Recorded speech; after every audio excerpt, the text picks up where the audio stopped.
Boom. Yo. Yo. Yo. How you doing, Crub?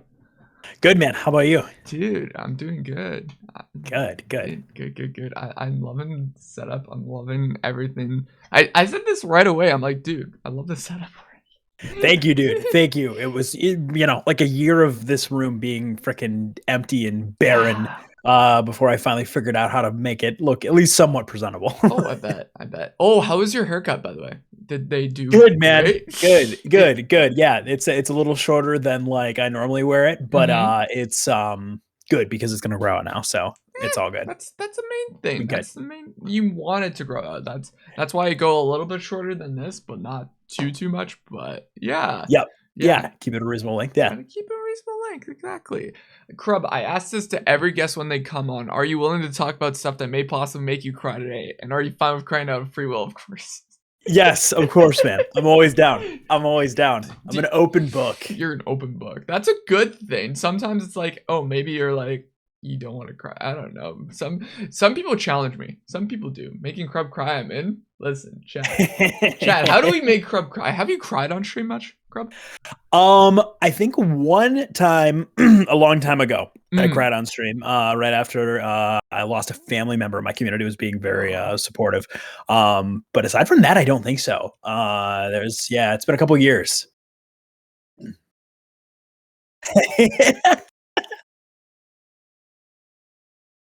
Yes, that was I made sure I turned my face away from the camera though, can't be caught.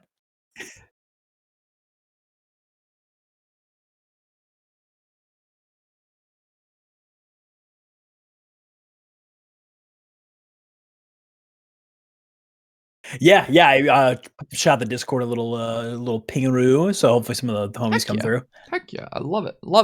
So, how was your morning, Crub? What did you do this morning? Good, man.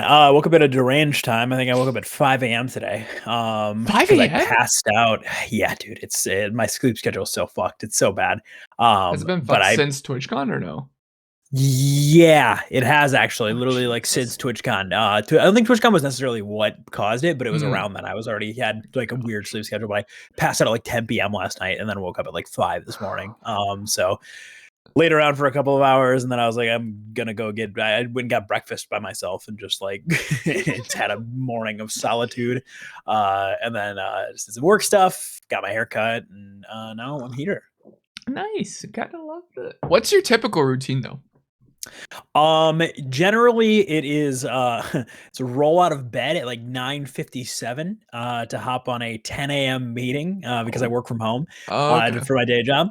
And so I hop on that meeting, do whatever. On Monday, Wednesday, Friday, I only work until noon. I just check in for a couple of hours to make sure that everything that I need to do is taken care of for the day. And then on Tuesday, Thursday, I work the full day until 5. But it's a little different this week because I have to work some extra hours at the beginning of the week because I'm taking a vacation. Just kind of packing all my days together. So normally today would be a shorter day for me, but technically I'm on the clock until 5 today. But we're taking a little. Listen, what are we doing? Hiatus here. Hiatus, speedrunning, knowing the who's exactly. Ezra, Crub's blessing caused me to fail my chem test. What the fuck? Crub, you got someone to fail their. I'm not good at blessings. I'm good at cursing. We can't be dealing with this, Crub. We can't be dealing with this in this Christian Minecraft stream. I'm kidding. No. Okay, why the name Crub? Crub comes from a really weird bastardization of my real name that my friend started calling me a long time ago. One of my really friends.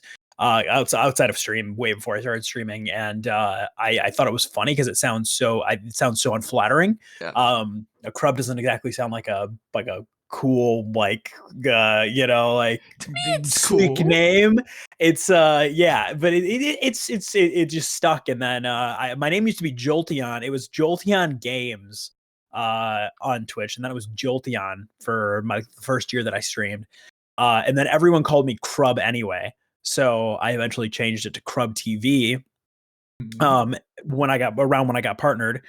And then a year after I got partnered, I was finally able to get the TV off and just be Crub. Nice. I love that, but probably terrible for SEO because I searched up your name and it's terrible for SEO, buddy. It is. Let's it go. Is because everything that comes up is just crabs. That's what I was gonna mention earlier. Later, it's starting to work on TikTok and stuff. I've noticed, like, if you search on TikTok, there's less crabs and there's some of my stuff now, which is a good thing. So, dude, you're blowing up on TikTok and everything, man. Like, it's been going pretty well lately. It's been going pretty well. Yeah, I'm pretty happy with it. I've been working hard at it. So, hoping, fingers crossed, that it keeps with the momentum. We hope and pray. Hell yeah.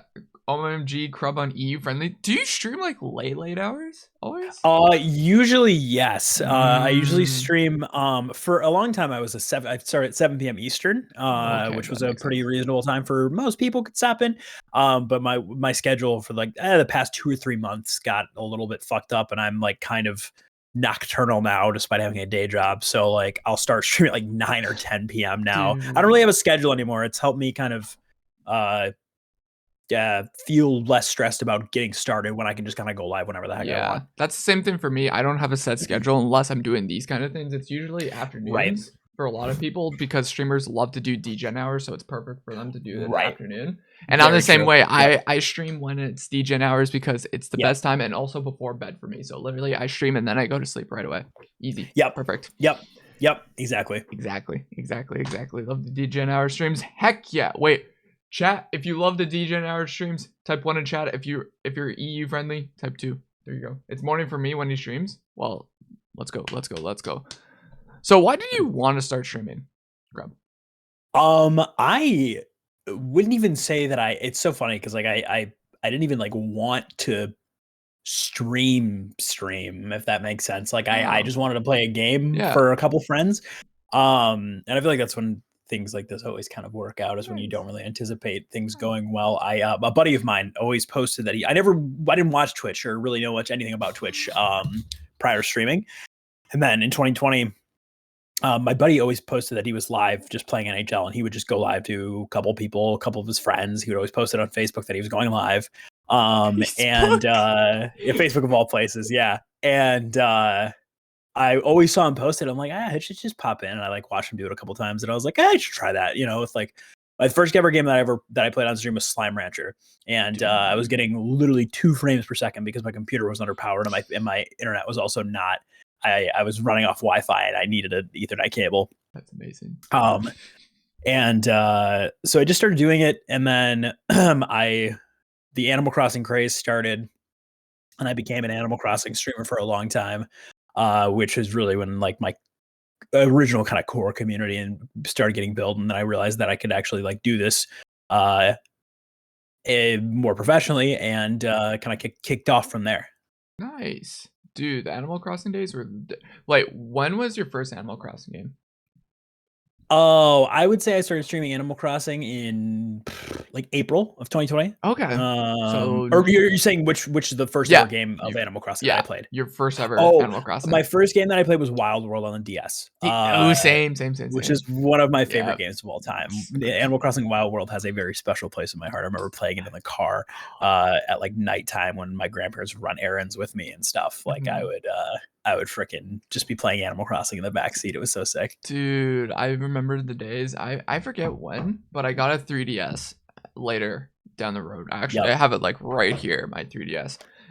But I have a book somewhere. It's probably at my old place, but literally I have a little handbook for the New Leaf.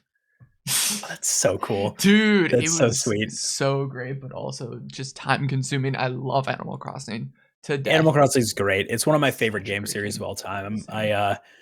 I think I overdid New Horizons, and it kind of soured it for me. And I think New Horizons also kind of lost the personality of the other games. So I don't have as much of it was a fun game, but it wasn't as like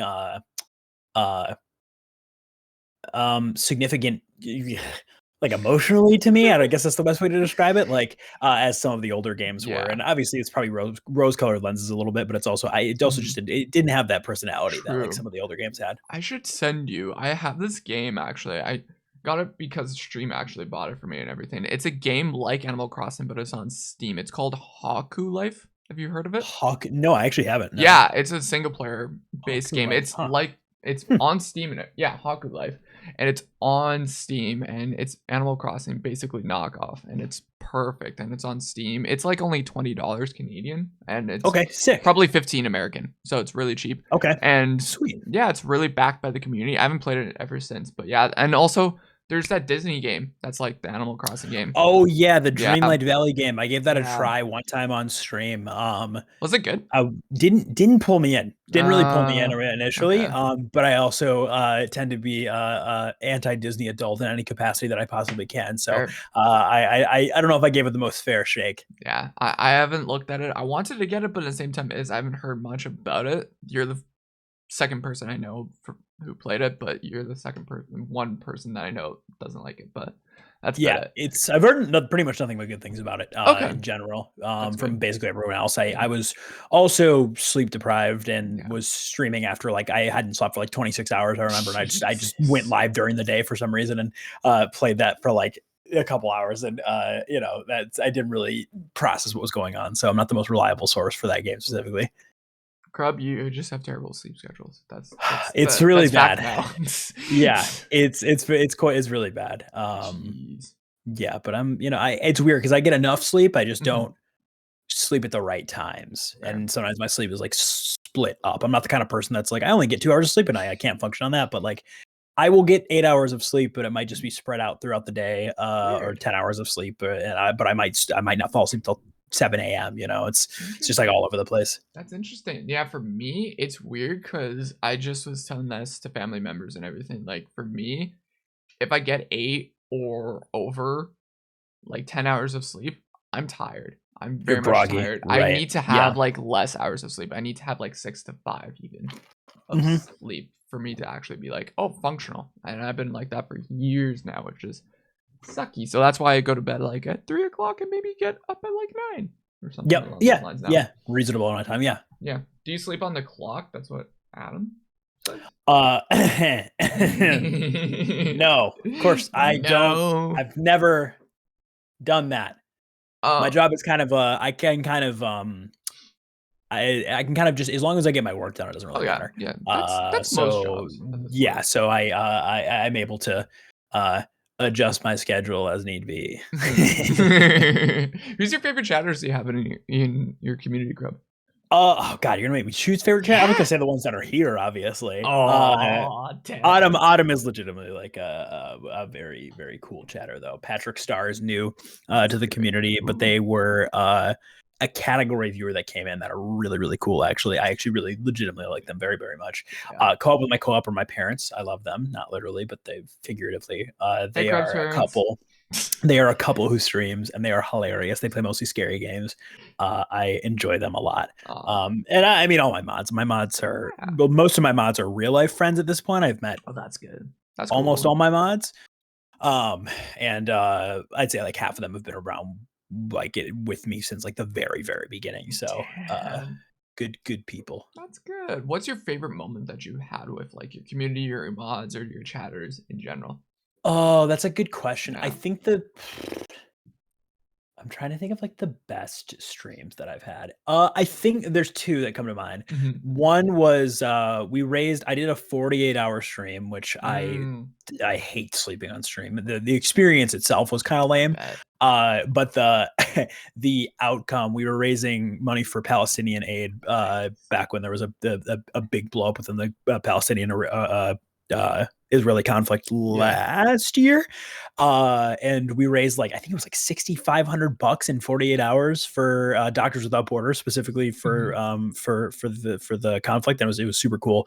And then the second thing I can think of is I did a challenge against a friend of mine, Tazzy Jade. We both took a week where we developed a video game from scratch with no prior knowledge of how games work or music or art, and we made the music, the art, and the code for the game, and we had 1 week to do it. I was streaming like I took the week off work and I streamed for like 16 hours a day. Chatters were helping me figure out what to do. I was Googling stuff, watching videos on stream.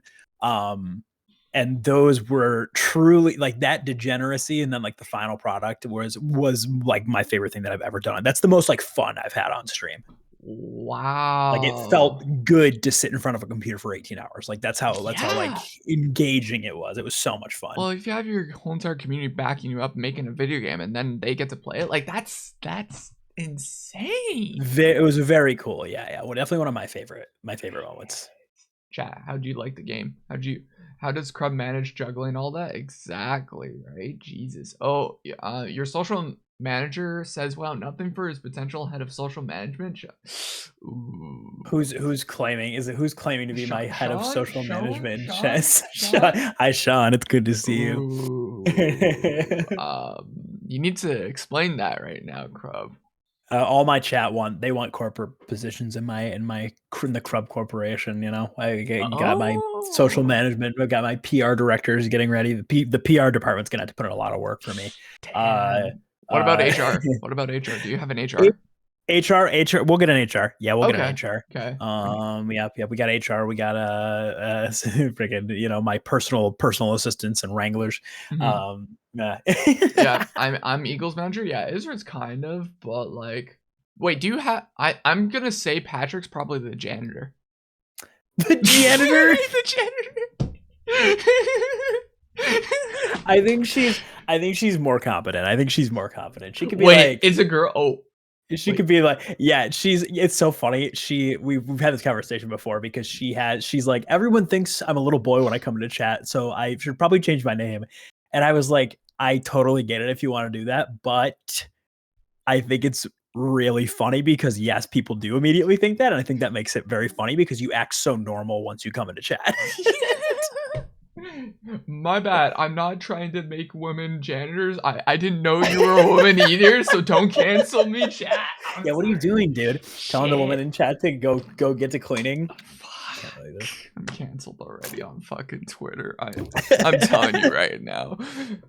What stuck out to you most about meeting like your community and general people at Twitchcon, Crub? It was really cool overall to see everyone. It just kind of like builds a trust, I think that I've done a good job of kind of cultivating the people around me to not be untrustworthy assholes, right? Yeah. And do shitty stuff. And I think it really affirms that while someone you think is a good person can still be a bad person, obviously, pretty much everyone that I thought was a good person online was a really cool good person in real life. And just like the compliments, people being excited to see me and people complimenting things that I've done and people I didn't know coming up to me was crazy. And just like affirming as a creator of like sick, this is people know who I am. That's kind of cool. Like, sweet. Dude, yeah. When I saw you, I'm like, holy shit, this is Crub. This is the man. This is the myth, the legend, the Crub. You came up to me. And I didn't expect that. When did we first run into it? Because I specifically remember us running into each other when we were when you had the freaking foam block. Didn't we meet before that though? We met before that. It was like on the third. Was it the Thursday or was it the Friday? I wasn't. Was I there Thursday? I wasn't there Thursdays. So Friday or Saturday at least. Yeah. I can't remember. Did you go to Andre's meetup? Yeah, it was probably the Andre's meetup. Yep. Okay, and then it was funny. So it was weird because certain people that I met, it's like when I meet you, then I'm gonna see you like everywhere. That's what was happening with me the whole entire weekend because I saw you and then I saw you pretty much a lot on the Sunday after that because it was so funny.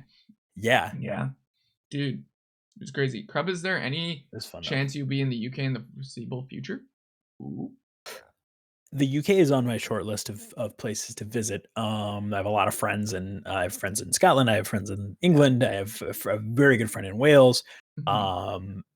At some point, in Ireland or Northern Ireland, at some point, yes. I don't really know how close the foreseeable future is, but I would say within 5 years, yes. Ooh, 5 years. One of the places that I want to go. Dude, I want to go to the UK so badly. I have so many friends over there. It's also it's a big country too. Yeah. So Good luck. Big set of countries. Yeah. Right. Like you got like freaking, you got to jump between countries and stuff too. It's fucking Scotland, fucking London. You got so much shit there. Yeah. But there's a few places. Japan, Australia, Romania, because one of my best friends in the entire world's in Romania. I really want to go to Romania, and the UK as well. that implies you aren't canceled by then. Yeah, true. If I make it, true, we'll find out. True. I still have my career. Give it time, Crub. Maybe he'll catch up to you from TwitchCon. Probably. Yeah. Probably. Yeah. The fact that I rigged the Amazon Prime booth with freaking data miner and stole all of Amazon's personal information. That's a joke for legal reasons. It's a joke for legal reasons. That's what that's what they say. That's what they all say. Any tips for someone interested in streaming but have a full-time job? It seems hard to manage it all. So to be transparent, my job is not full time. I work part time. So I work for a couple hours, 3 days a week, and then 7 hours the other 2 days a week. Right. So I work 20 hours total. But still the schedule is similar to what a full time job would be. I would say having an idea of when you want to go live. But not giving yourself like a hard start time has been really good for me. Yeah. Because like I pretty much always go live Monday, Wednesday, Friday. That's kind of like my set. That's the one part of the schedule I have set.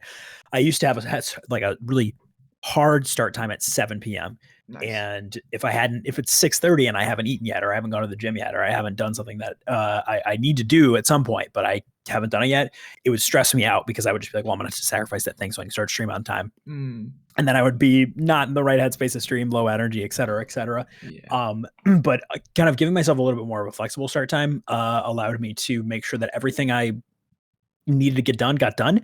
And then I could just start it if it's like 9:30. Oh well, like I just start at 9:30. What matters the most, I think, about streams is two things: consistency, but also above consistency comes your energy that you bring to stream. There's really no point in going live if you are going to be sitting there tired and not having fun. Yeah. There's no reason to keep a schedule that way. It's just you're an entertainer when you're a streamer, and you have to put yourself in the mind of an entertainer. If you're not in an entertainment phase, there's no point in going live. Make sure you go live at times where you actually feel like it. And don't put that above consistency. Consistency is very important, that you're streaming at least a couple 3 days a week. I think it's like the kind of like the minimum, maybe 2, if you're thinking about taking this like seriously, and making money, not just doing it for fun alone. I think energy levels, managing your time, making sure you're investing in yourself first is the best way, because this is a job that you can't just kind of sleep your way through like you would maybe your day job if you're good at it, right? You can kind of do your tasks and be done. You kind of got to be on when you're streaming, right? And everyone sees that and takes that, absorbs that energy. So I think taking care of yourself and making sure you're in a good state physically and mentally is the most important thing ahead of time. And then it's just consistency and time management after that. Yeah. I totally agree with you on that. Like for me, for instance, I did have like a little bit of full-time job. Like I'm not on a full-time schedule grind right now with you. I'm the same way, like 20 hours, if that. Maybe like the most I get is like 25, maybe 30, if that. But even then, you could just schedule the time when you are not working. I would say the best time for you possibly. So for instance, hey, you have to start work, say 9 a.m. till like 9 to 5, typical job. Maybe do evening, evening, so then you can eat, get ready, go to the gym, like you said. Just basically those kind of helpful tips. Definitely. Perfect. And then if you have a job and you're thinking about getting a new, you really want to take streaming seriously, you can always find a new job that works better with your streaming schedule. That's the good thing about my job is my manager and the people that I work with are very flexible. And again, as long as I get my stuff done, I can kind of work whenever. So I can take it. If I need to catch up on sleep, I can take a 2-hour nap in the middle of the day. Without any repercussions, because it just works, right? So it's about finding a job that also will accommodate you, again, if you're taking this like very seriously. And then if you like your job and you want to stay where you are, then you just you work around it and enjoy your job. That's the main thing too. If you want a job, make sure you enjoy it. If you're working for not the sake of enjoying it, then get a new job. Basically. Yep. Right. Exactly. Do people from your day job watch your stream, and is it weird at all? No, I think they kind of understand the boundary of like not watching me. None of them ever they ask about the things that I do, and they ask about like what I'm doing, and they all know that I stream. Yeah. But they never ask like, "What's your channel name? I want to watch you." They all seem to kind of like implicitly understand that like, hey, it's me being goofy in a less professional setting. Yeah. Even if they have found my channel and they know who I am, they just keep it quiet because I think it's just and I like that. They're very. I work in a small business, and they're all very respectful people. So I like they're all much older than me too. So I don't think most of them have much of a interest in Twitch. Yeah. But they are very like supportive of me doing it. I think they honestly, like, if I told them I was quitting today to do this full time, I think they'd be happy for me, which is really cool. That's really great of your job, and just in general, your workers are very supportive of you for keeping up with this, right? It's sick. Yeah, it's sick. It's sick. I have a pretty good work environment, which is cool. And yeah, I like where I work. It's kind of a boring job in terms of like what I actually do, but the culture and the environment and my coworkers are making a good job. That's for great. Sure. That's awesome. Cool. It's different if you're a YouTuber. Yeah, I guess so. But like, even like for me, I'm also a photographer on the side. So like I do radio, I do this, and then I do photography. So literally I got like 3 jobs in a sense. But either way, it's like some of them know that I do YouTube and Twitch, but like they don't be like, oh my gosh, this man is a famous YouTuber. Like, right. No. Like it's I don't know. But it's a different environment for sure if you're a YouTuber, I think. Definitely than Twitch, because everyone doesn't, not a lot of people know about Twitch. Like even my family, when I told them I was going to TwitchCon, they're like, what the hell is this? It's right. It's just people have much of it's less ingrained in the cultural landscape than YouTube is. Everybody knows what YouTube is, and Twitch just hasn't gotten to that level quite yet. We'll see about next year if there is a Twitch. Well, yeah, if they decide to do it again. Yeah, especially from certain things. There's certain things that happen. Yeah. Yeah. Anyways, on that note, what's your favorite thing from TwitchCon though? Favorite thing from TwitchCon overall? Oh, what was the best moment? I'm trying to think. Oh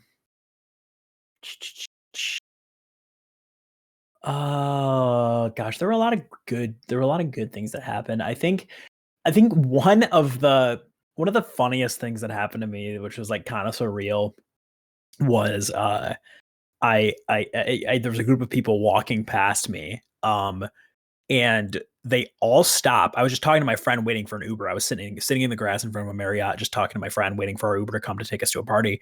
And all these people stopped in front of me.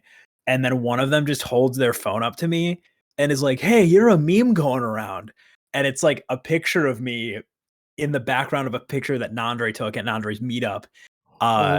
Just kind of like standing weird, and someone had cut me out, and like I was like in like all these pictures because I was still wearing the same outfit because it was like later in the day on the same day, and like 20 people recognized me at once and are just like standing around me in a circle, and I was like, this is so weird. Like, yeah, it was a really surreal experience. There's a picture of it, which is very funny. It was a really funny experience. It was cool.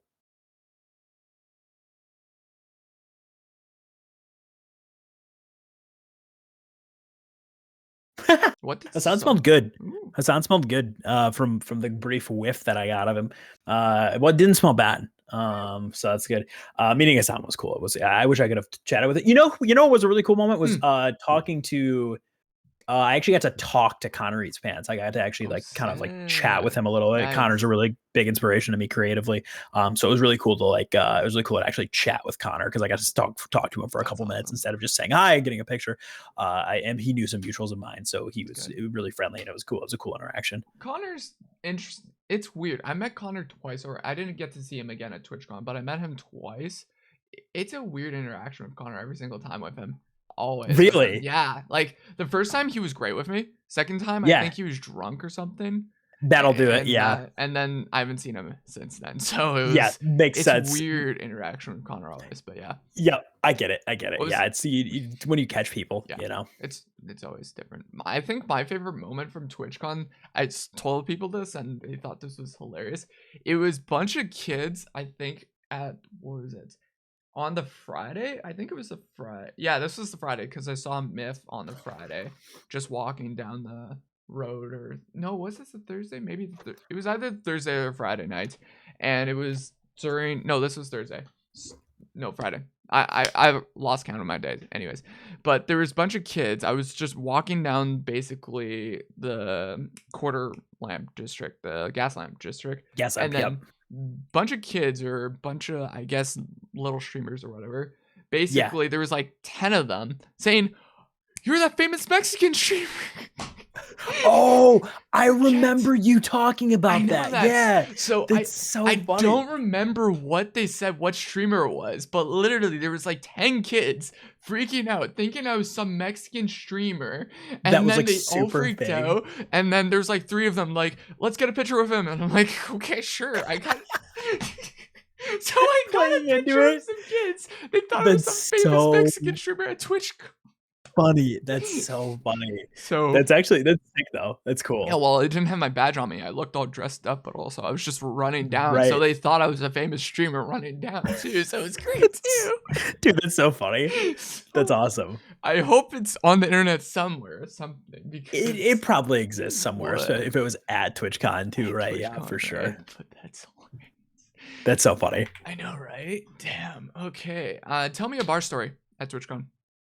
Oh, bar story. I went to, God, the only time I went to really a bar and stayed there for an extended period of time was I went to Coin Op, which was did you go to Coin Op at all? It was like the barcade. I went like very briefly. I went with a girl just because I wanted to make sure that she got there safely, but I didn't actually hang out with at Coin Op much though. But so many people told. Did you go on the Saturday? I wanted to go on the Saturday. I went. Yes, the Saturday was when I went, which was the craziest night. It was. I'm like that Saturday was wild.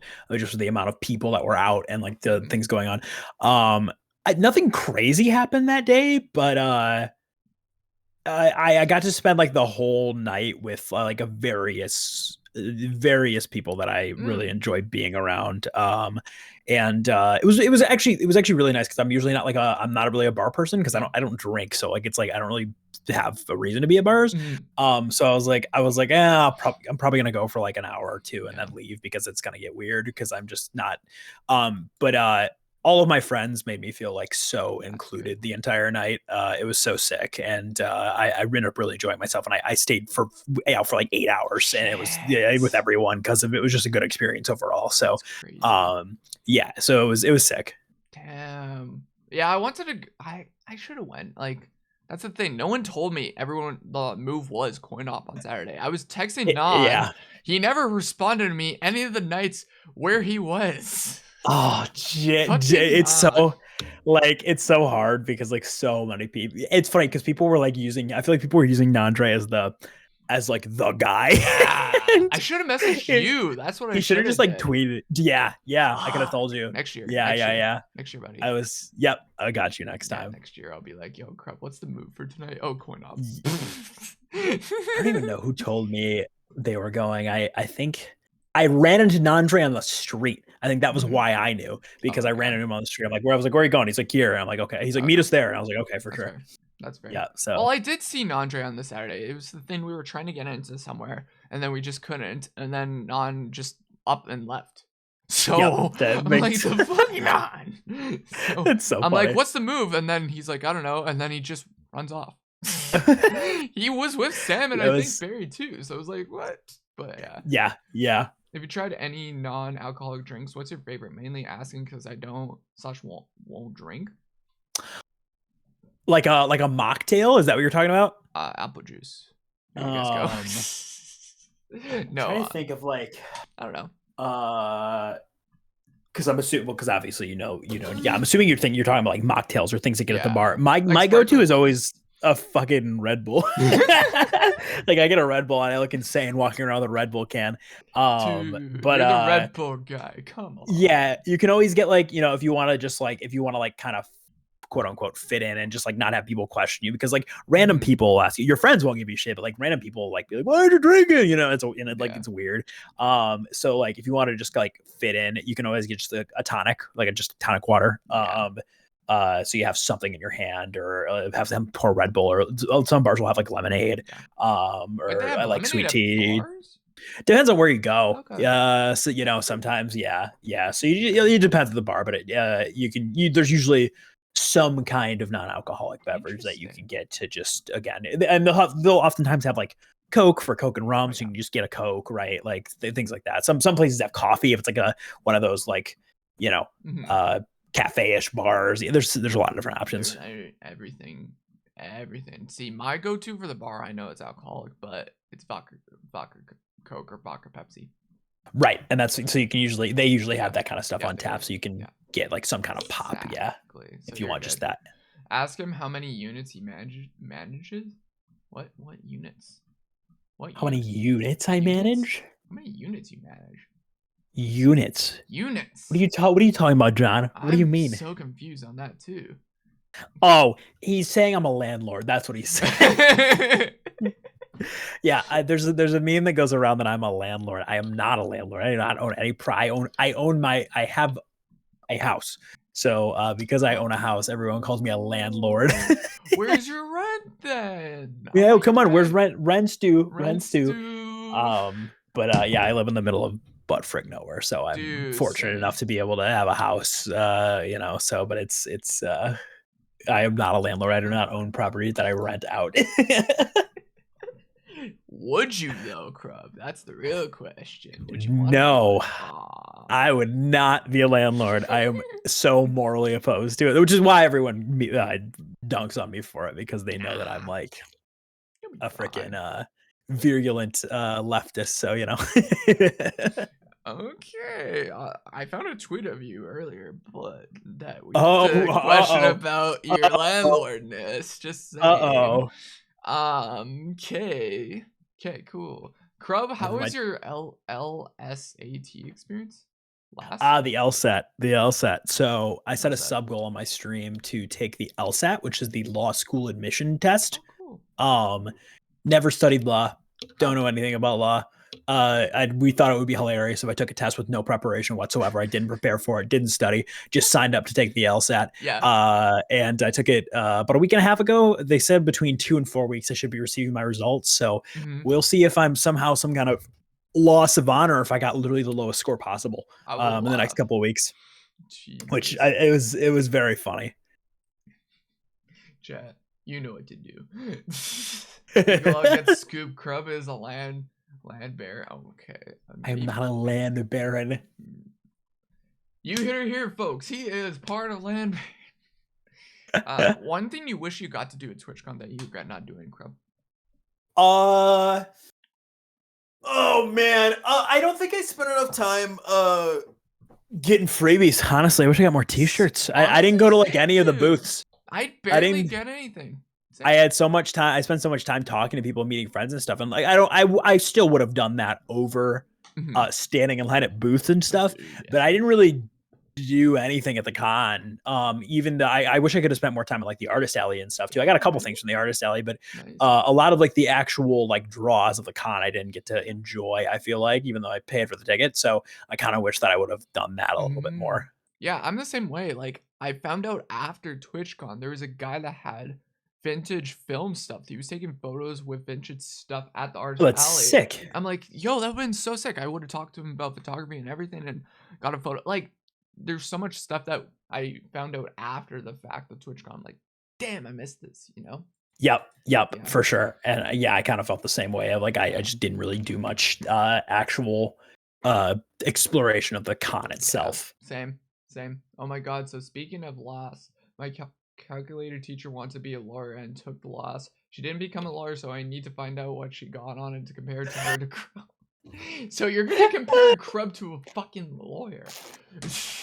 Like the minimum score is a 120 and the maximum score is a 180. I don't know why that's what the scale they use, but I think that's what it was from what I remember. You're gonna get a 130. That's what's gonna happen. That's what I'm thinking. I'll probably get like a 130 because it's not like bottom of the barrel. It's interesting because it's not like you don't have to know anything about law technically to like take the test, which is why it's a test that like you could technically do good on if you're a savant. It's like all like logic puzzles and like reading comprehension for the most part. But it's so dense that you have to be prepared for it because it's very heavily time constrained, which I was not entirely aware of, which is the reason I think I probably didn't do great. Yeah. Streamers have to unite next time to make a pre-con for stuff y'all did during the con that wasn't actually constant. Dude, that would be cool. Yeah. That'd be cool. Yeah, true. Be smart. Interesting. All excellent questions. Thank you for answering. Yeah, no problem, John. No problem. That's the thing. I asked you guys if you guys want to ask questions. Scrub. He's here. He's taking his time out of his day to somehow be here. I don't know why. He just is. So, but yeah. All right. Do you actually enjoy streaming, Crub, though?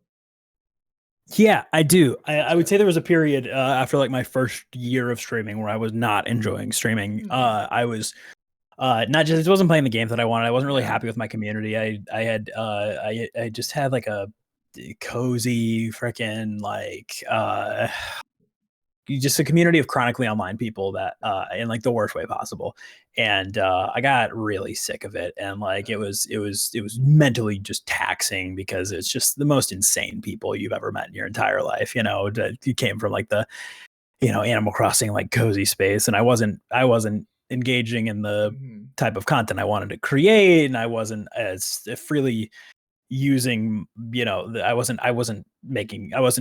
pandering to my audience. I wasn't engaging in the type of humor that I enjoy. I was just doing cringy weird humor that I didn't even care about, and it wasn't really being my authentic self. And then after I kind of realized that, I was able to kind of flip my content on its head and do much more of what I enjoy, and I love streaming now. I literally I love my community.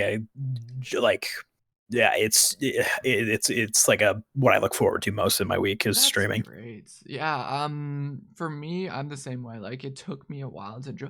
Like, I'm not gonna say I'm a full-time content creator at this point. That's a thing too. So I enjoy doing this kind of stuff, getting to know the creators, sharing their community everywhere for people to get to know them on a different basis than they usually have. That's my take on streaming at this point too, and it's a fun little gig for me. I don't like to be like, oh my gosh, I need to be like, yes, I need to hit the go live.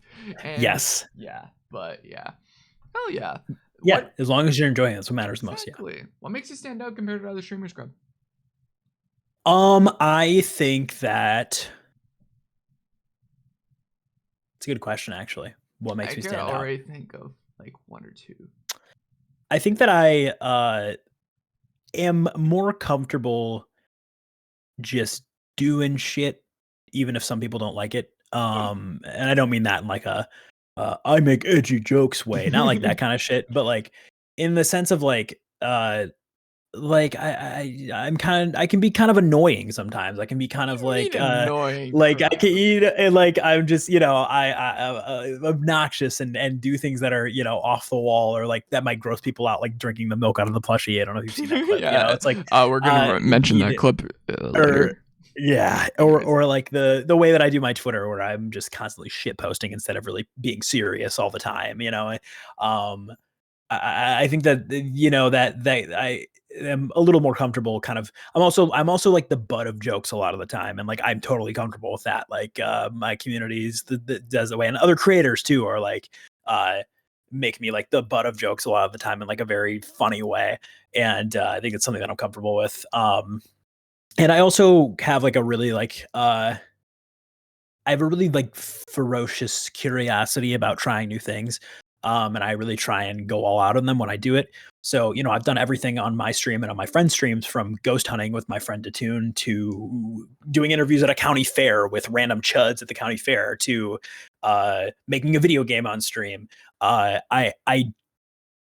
like doing a lot of different things, and I don't half-ass them, right? I'm not a variety streamer in the way of just like, oh, I played a lot of games. It's like, I'm a variety streamer in the sense that I do shit, Yeah.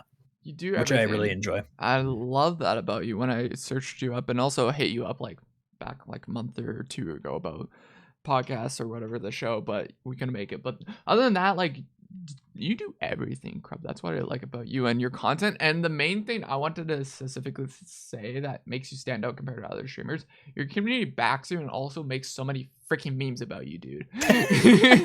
That's what I love about Crub specifically, because you see his shit on Twitter and also from people retweeting this shit, it's amazing. It's I'm very happy. I'm very happy with the community that we've cultivated. It's I think it's a rare kind of thing that you kind of get on the internet of like a community that's very like joke oriented and very like unserious and very like meme heavy.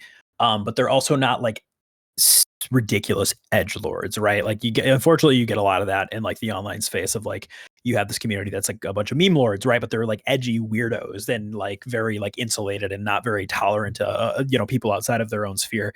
And I think my community does a good job of not being so exclusive and weird and insulated, but also not taking shit too seriously. Exactly. That's great. I love that.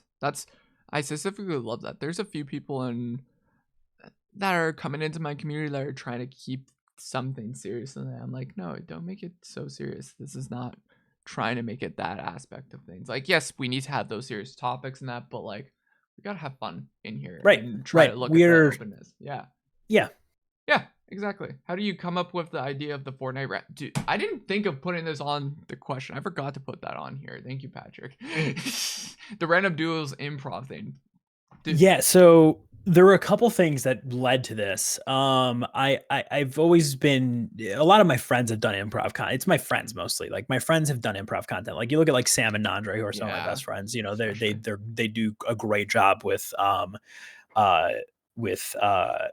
Hired or Fired, right? And like I had a similar show called Pitch Out of Water, which is like a Shark Tank parody that I did, and I enjoy doing it, but it wasn't quite what I wanted because I love the IRL improv content, but I still love video games. Like I want to be a video game streamer. I don't want to be like an exclusive streamer, or exclusively like an IRL streamer, or focus primarily on IRL content. I look at someone like Germa, right? And Germa's a really big inspiration to me. You know, he's still focused primarily on games, but then he also does these really amazing improv IRL events. And then so I have all these ideas in my head, these big ideas of like, okay, how do I combine the improv with games and stuff? And then my friend Spooky did this random Fortnite sponsored stream where he was sponsored by Fortnite, and he never plays Fortnite on his stream. It's not what he does, but he just like joined a couple of random lobbies, and he's like talking to this kid about January 6th and like getting the kid to tell him his political views. And it was the most like insane stream I've ever seen. And I was like, that's it. Like that's it right there. And so I was like, okay, I can come up with characters. And then I got Andre to come on my stream, and we came up with a bunch of characters to put on the wheel. And then I did my first ever stream, and I got so lucky during that first stream. I had literally like every game I queued into. I had a person that talked right away, and it was a really good interaction, funny. I didn't expect it to blow up on TikTok like it has. But now that it has, it's like, sweet. Now I've got a niche. Okay. Crub, I'm gonna tell you this. This is honestly, pick this up right away. Get the new COD. Start going into lobbies. I probably should. Dude, you're right, literally, it's perfect. It's a gold mine for you right now, for TikTok especially. Yep. That's actually very true. I didn't even think about that, dude. That is a very good point. And especially because they're bringing back the open mics or whatever, the kill mics too. And also Warzone 2 is dropping too. So literally. Right. Perfect. I think Warzone 2 is going to be like the perfect. Especially for you. Like the perfect ground for it. Yeah, I plan on doing it with people keep telling me to do it with Valorant. I don't play a lot of Valorant, but people are like, dude, I'm telling you, Valcoms are like the way to go. And I'm like, I don't really know personally, but like Valorant maybe, but like I think even the COD one's more even funnier because you could go around with that just because it's brand new, and also it's the COD community. They bullshit all the time, so it's perfect. Right. Exactly. So I guess Valorant, but the only time perfect for Valorant is maybe like the first couple like matches, and then it's like it gets bored after a while. That's why I tend to notice when people try to do that humor kind of content with Valorant. Right, makes sense. Yeah, so maybe deathmatch, maybe in the deathmatch in Valorant. Yeah, for sure. I'm gonna try more games. You know, because I think that's the best way to kind of keep myself from getting stuck in a Fortnite algorithm, and get me into more of a general gaming algorithm, which is what I'm looking for. If you need a butto for the odd, improvisation here. Well, dude, I'm trying to get so many different. I did my first for the first time. I did it with someone else the other day. I did it with my friend Chris Melberger because he had mentioned to me, he's like, I want to get on this. It's so funny. He's my team lead over on Team Heat, dude. And I was like, yeah, dude, let's do it. And it went super well. So I'm trying to do it with just like everybody. Like a lot of people want to be a part of it, and so I'm hoping to do more of these with collabs with people. That'd be great. I have some ideas for variations and stuff. So I think I'm pretty stoked. Wave of Twitch meta. You never know. Maybe, man. I don't know. Who knows? It would be cool. That would be a cool little feather in my hat. Crub creating Twitch metas. Everyone chat. You heard it here, folks. Damn. Who's your favorite streamers that you met along the way, Crub? Personally, like people that I know. Yeah, like your favorite. Personally. Yeah, personally. The people that have inspired me the most. Mm-hmm. That I know like personally are BlizzBear, one of my best friends in the entire world. Love Blizz, such an inspiration to me, and as a person and as a streamer.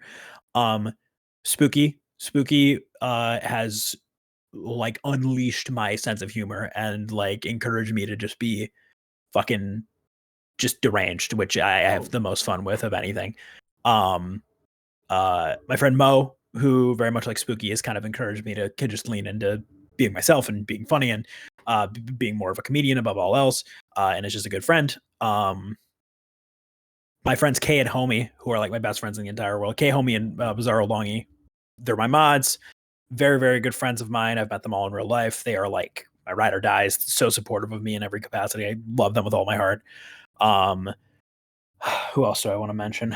Yeah, there's so many people that I want to mention. Sam and Andre Barry, that group also have been a huge inspiration to me and very good friends in a creative capacity. Yeah, it was funny actually in TwitchCon.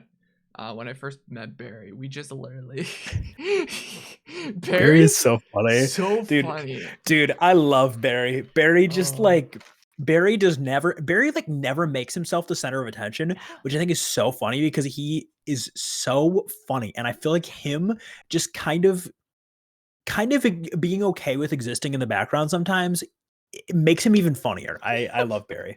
I love Barry. We literally, it was funny. I mentioned, oh, hey, Barry. And he's like, who the fuck are you? I'm like, dude, I get that, but whatever. But yeah, I told him I'm Iglo, and we just had a good conversation for like a good hour. And it's like, oh yeah, Sam and Don are somewhere in the fucking bar or something, having drinks or something. It was funny. Yeah, but, dude, I love Barry. I got to meet him, and then after I told Non I met Barry, he's like, oh fuck, why? Barry's so funny. He's so sick. He's so funny. I love Barry. What's a misconception people have about you on Twitch, Crub? I think people think I'm an asshole if they don't know me. I think people immediately know that I think people, if you watch my stream one time, hopefully you know I'm a good person. And if you take one look at my community and like who they are, we have, I think, one of the unintentionally. One of them, because when you force it, it's insincere. We unintentionally have a ridiculously diverse community. My community is, despite me being a straight white presenting dude, like I have a super high concentration of people on the LGBTQIA plus spectrum, a ton of people that are neurodivergent, to people of all races, cultures, ethnicity, etc.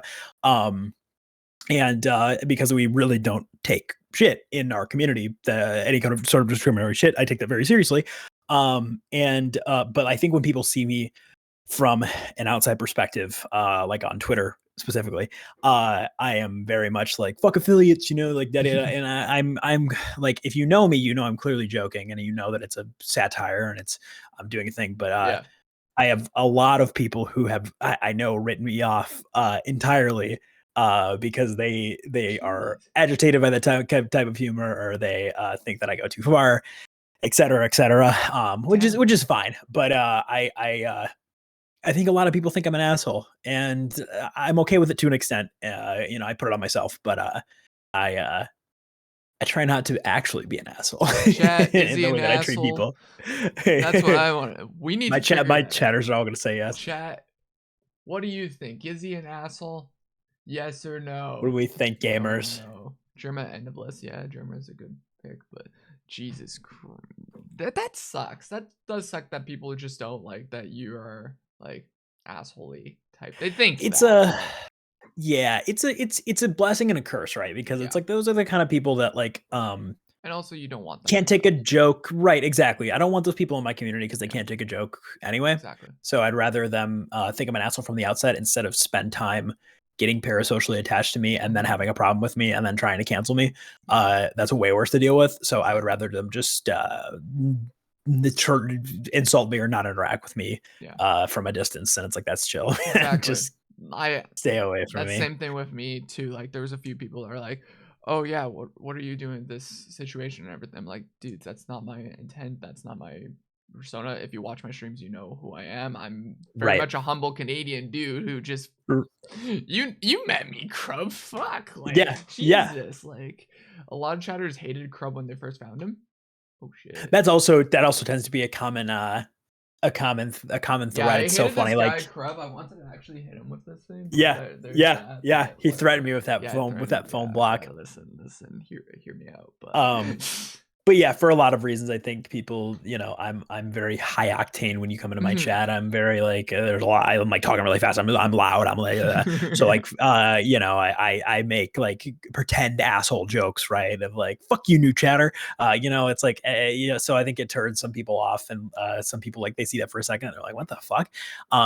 But it's so funny. A lot of my like best chatters are people that initially told me, they're like, I didn't really like the first time I saw you stream, but then I saw you again, and then people around you were vouching for you, and now your stream's like my favorite stream. And I think that's really funny. Damn, being 100%, I just got in this community, but Crub is one of the nicest guys. That's good. Hey, at least you got a backing. At least one person. I got one backing. Let's go. Got one. All right, Crub. This is the part where it's a Google segment where we look at Twitch, Twitter. Oh boy. You don't have Instagram. I don't think. I do, but it's very inactive in terms of See, did I get the Instagram stuff? No, I didn't, because you didn't have much on Instagram, and then I don't really use it. Yeah. But pull up the stream. This is where we pull up everything that I have of you, Mister. So let's pull up what I found of Crub is Crub. What gives when you search up this? This is bad SEO. I don't have enough clout yet. I don't have enough clout yet where my 4-letter name is the first thing that comes up when you search it, unfortunately. Yeah, that's a major issue here. Enemies to chatters, yeah, definitely. Especially if you have something like this in your SEO. Fuck. L. Big L. But no, I actually did 2 searches. That's the same thing what happened with Non. He had something about India and he didn't even know about that.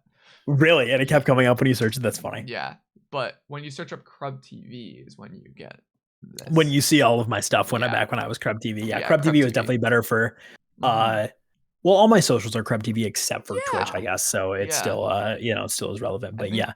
You're stuck with Crub TV for life, Crub, I think. Probably. I still refer to myself as Crub Television all the time. So yeah. Can I propose another? I'm curious. What's the deal with his fashion brand? How did it start? Why is it backburned? Ooh. Yeah, for sure. So I started my fashion brand when I was in it's called Dead Velvet. I started it back when I was in college, and it was just kind of like a passion project for me. I was really into fashion at the time, and I wanted to do something myself and kind of learn how to teach myself art throughout the process to learn how to design and stuff. So I did that for a few years. It was never anything that was like a profitable business or anything. I wasn't trying to make hella money or anything. I was just really just trying to make designs that I liked and sell them, and have my brand be a part of my community that I was in, because I was really passionate about the place that I lived, and it did that for a few years. And then as stream took off, I just didn't have the time anymore. Because I'm teaching myself, or I was teaching myself like art and design as I was going. And with stream doing as well as it does, I just didn't have the time anymore to like sit down and learn how to design and draw and do things. It's something I can see myself returning back to, because I've been having this itch to like create some sort of art as of late, outside of stream, or combining with stream, I should say. But it could return in the future. It was just it is costly to run a fashion brand, and the amount of time that it takes to design, take orders, fill orders myself. It's a lot of time. It's a lot of time and effort. If you need a photographer, Hit me up, Hey, buddy. let's go. We All didn't right, get for photos. sure. We didn't get that's a thing about Twitchcon. So many streamers didn't hit me up and also just didn't want photos too. It was so bizarre. Really? Didn't want photos? Yeah. I hit up, okay, the amount of partners, it was weird. Like big streamer partners that are like, hey, let's get photos done. We didn't get photos. Like I'll say this. Interesting. There was a few UK YouTuber Twitch streamers that came and flew out. They're like, yeah, let's do photos. Didn't do anything. Even there's one big Twitch, I could actually technically do some terrible stuff, but I'm not gonna do that. That's not my character. Basically before TwitchCon unfollowed me, knew I was going to TwitchCon, knew I'm taking photos, and after met with me, saw me, just gave me just a very much not a great experience, and then it's like, okay, whatever, cool. Oh, that's weird. I know, it's so weird. So I did nothing to the person, but whatever. I could see some people like, just maybe not understanding like what their schedule was going to look like, because I know that my schedule was way wilder than I thought it was going to be. But yeah, if it was intentionally just like that, that's weird. Last day I had so much free that I tried to make it free for everyone, that I'm like, hey, let's get photos done, and no one's like, no. I even posted on Twitter too, even people are like, nope. Oh well. Dang, it's crazy. Yeah, crazy. Awesome, thank you. Yeah, no problem. I don't want to ask a question that's too deep, but I'm curious. How do you manage your mental health well-being while also being the villain host, the general Twitch community your viewers usually populate? Interesting. That's a question. So I'd be lying if I said it doesn't get to me like at all. Like I think the thing that bothers me the most is when people will like jump to an insane conclusion. They'll be I remember like when I was really doing my like evil streamer Twitter arc, where I was just like, affiliates or lurkers, you suck, yada yada yada, whatever. Wait, you suck? Wow. Yeah, right. People, a couple, it wasn't super frequent, but occasionally people would call me like, they'd be like, this guy is like alt-right adjacent. And I'm like, I know that's not true. Like, I know that's not true. I guess the most insane thing you could possibly say. I'm talking about to Twitch streaming, right? But I would be lying if I said it didn't bother me like a little bit. Like, like I don't care if people don't like the things that like jokes that I make or something, that's fine. But when people legitimately believe I'm a bad person, even if I think it's an absolutely deranged person that is, taking it a step way too far, it still bothers me a little bit. But I think I justify it with understanding that people like that are not people that I want to be around, because I've been around people like that before, and I've been a huge people pleaser my entire life, and I'm finally growing the fucking nuts to not do that anymore. And understand that I'm not a bad person for not pandering to everyone else. And it's tough, but there is a great confidence that comes with looking around when you've developed a community and seeing only names that you want to see in your chat that don't make you uncomfortable, and feel like you have to like walk on eggshells to like appease because you can't say a mean joke or else they're gonna cry. You know what I mean? It's like I hate talking like this because it makes it sound like I'm like this like nut up dude, stop being so sensitive. I'm not that person at all, but some chronically aligned people are like way too over the top, and it's been nice to not be around those people as much. That's good. Like for me, I'm still trying to get around those people, but it's hard. It's very hard to get around those people and deal with those kind of situations where people just don't want to get the joke, don't understand it, or just don't want to support you, even with this villain arc that you're supposedly starting. Crub, it's just like, no, like what? Yeah, for sure. Damn. It's people, it's a fine balance again of just like, you don't want to present yourself as the kind of person that's like, if you don't like the things that I say or you don't think they're funny, then you know what, fuck you. It's like, I don't want to be that guy, but I also don't want to be the guy that's like, we're ooh cozy. If anything I say makes you unhappy in any way, I will never say it again. It's like, that's also unrealistic and ridiculous, and no one acts like that in real life. So it's a fine balance of managing the two, and it's something that I've had to learn because people online do not act like people in real life. And you just you gotta weed those people out. It's just not worth it. I guess the best way to answer the question directly of like, how do you manage with your mental health? My mental health was worse when I had people that I felt like I was walking on eggshells to be around. rather than having those people actively hating me and not having to deal with them every day. True. Good answer. Definitely not all right. Crub was only at January 6th. That's 2 years old. Not January 6th. I just happened to be looking at I just happened to be taking pictures of the Mushroom Monument that day. I don't know. It was pretty. I think it should give you some comfort that your community is like siblings, ready to give you shit all the time, but also incredibly kind and supportive and caring. Yeah, for sure. And like with my like moderation team and stuff, when I actually like make a misstep of like, if I say that, if I as anyone does say something that is inappropriate or legitimately inappropriate, they will, like adults, privately talk to me about it and be like, hey, yo, just a heads up, this was maybe not the best thing to say. I'll be like, oh, thank you for approaching me like an adult, not trying to publicly dunk on me. Cool. I made a mistake. Good. And the people that I actually care about are like, yep, good. No, you didn't mean it. You're a good person. You just wanted to let you know. And I was like, sweet. But too many people online want to make it a spectacle because they know they can get clout from dunking on someone that they disagree with. It's one of the main reasons that I make the kind of tweets that I do, because not only am I making fun of people. So like for people that don't know, like I'll tweet out things like lurkers don't provide value to your stream. You should only be trying to court active chatters. Like if you agree, which is obviously a fucking joke. It's not true, obviously. It's right? a joke like, all this time. I hate viewers. I hate viewers because there's two things. People actually have those takes, which is insane. Like I'm making fun of those people.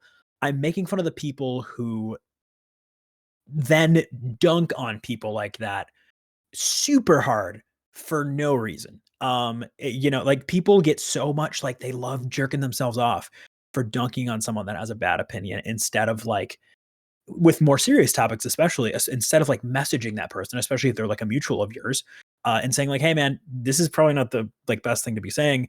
Have you considered this and this? Yada, yada, yada.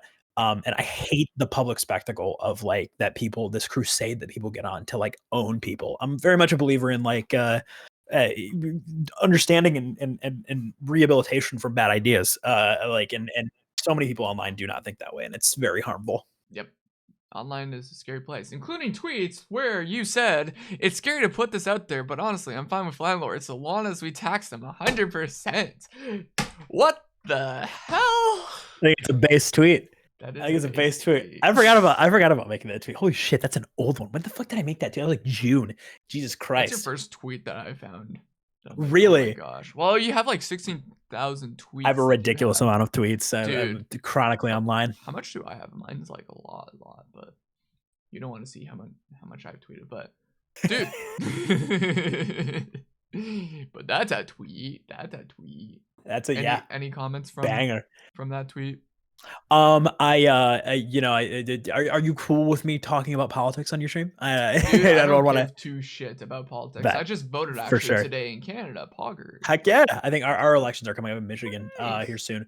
In the United States especially, there's a major housing crisis. Mm-hmm. And I think that there's a big issue specifically with large landlords, right? Like corporations that buy up a ridiculous amount of like apartment units or housing units or private housing or single family housing and rent that out, and that makes property prices go up.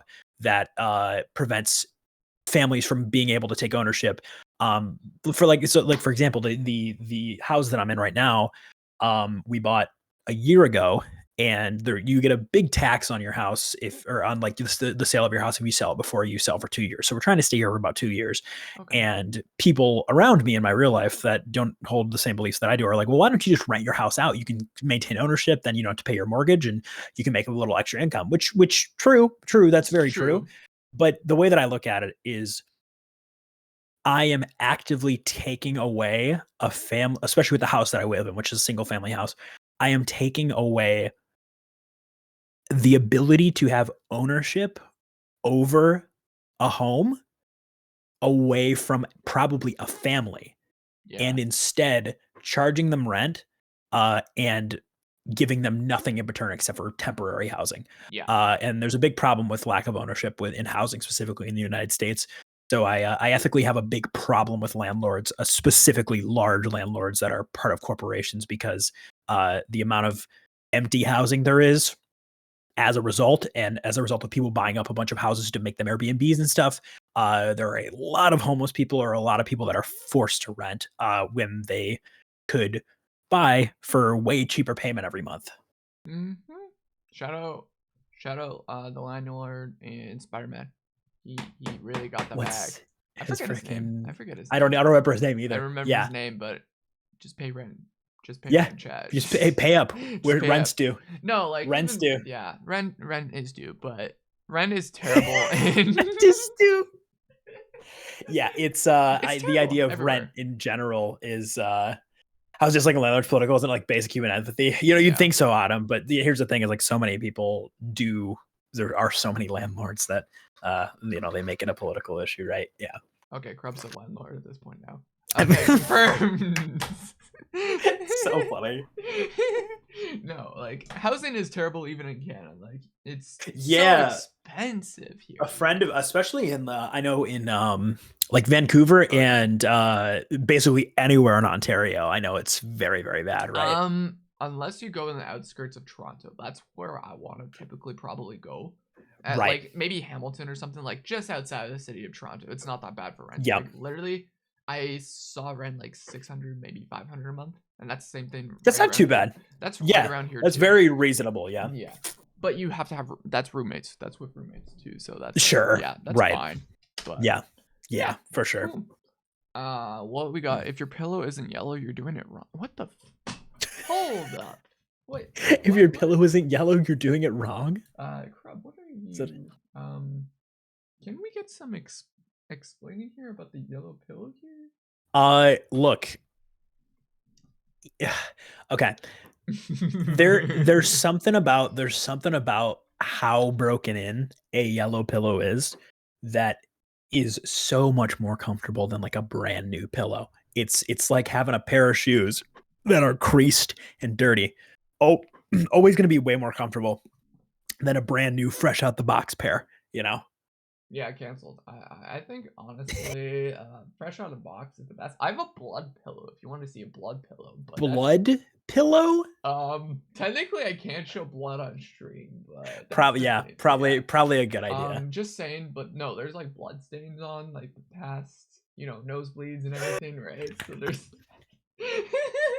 the freaking like brown stains. I know what you're talking about. Everything because it's so like old and masculine and everything. Yep. Pillow's definitely probably yellow. So I would take it out of his pillowcase. It's probably yellow. If I showed you, but also that get me banned. So that's the perfect. True. It wouldn't be perfect for me to get banned. I'm not partner. I can't get the streamer bans thing. So true. You won't get the clout from the tweet. Nope. Yeah.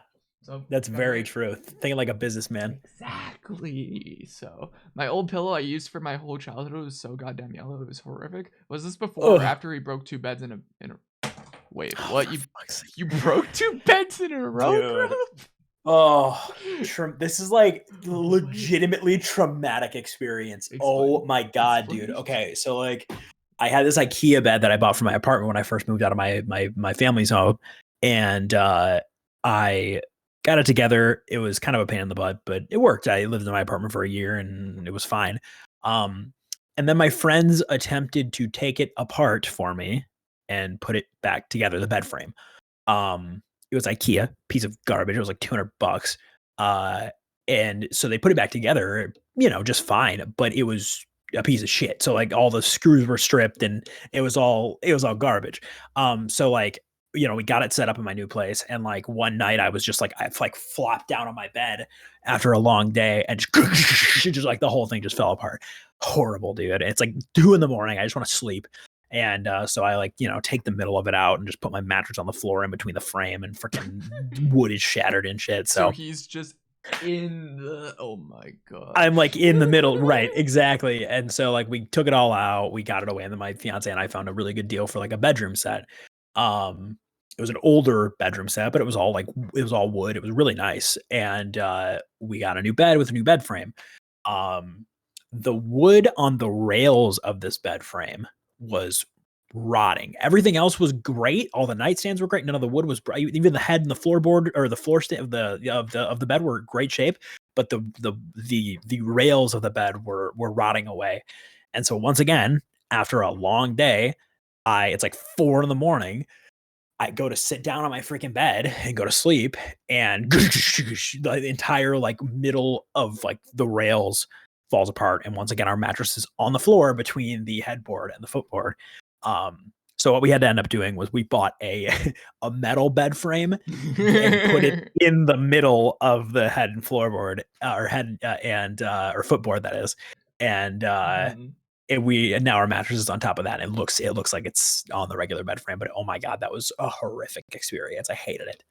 Crub, this is a thing what you should be doing is you test these things right off the bat and you sit on them. We did though. We had slept on them for a couple of nights, but it was just like a gradual, breaking because they were weak. Crub too strong for the bed. Yeah, he's too strong for the bed. That's too dense, I guess. Crub, tell to getting peed on the bus to the DC. Oh my gosh, you got peed on. I didn't get pee on me. Other people got pee on them, thankfully. I did not get pee on me. Yeah, we had an 8th grade trip where we went to Washington, D.C., or not 8th grade, it was like 11th grade, I think. We went to Washington, D.C. for just like our class trip. Yeah. And there was a bathroom on the buses. For some reason, we had the most deranged leave and arrive time. We left at like 7 p.m. and we got in DC at like 3 a.m. It was the most insane bus schedule. I don't know why we did this. Stupid. I think it's because we had school that day. That must have been the reason. But anyway, we left and we're on these buses, and there were bathrooms in the back of it. And it wasn't on my bus; it was in the class above me's bus. The buses were really uncomfortable to sleep in. And again, it was like 1 a.m. and we're still 2 hours away. No, they were like nicer. They were like not horrible buses. They were like nicer tour buses, and but they were really hard to sleep on. The seats had like armrests between them that you couldn't really adjust very well. So like you either had to sit up and sleep, or what some people did was lay on the floor. And the bathroom on the other class's bus started leaking during the night, and a lot of them woke up covered in pee because pee leaked out of the back of the bus up through the seats, and if you were laying on the floor, you got peed on. Shit. Not ideal. Maybe it was ideal for some of them. Maybe they were. That might have awoken someone and something in someone. And that's how we got to the march for fucking chatters. Jesus Christ. This goes so hard. That story does go so hard, Crub. And he didn't get any likes from that. That's even sadder. What is that? What am I referring to? I don't know. You have no likes for it. That's even no. There's no likes. It's not a reply to anything. Why did I say that? Oh wait, it is.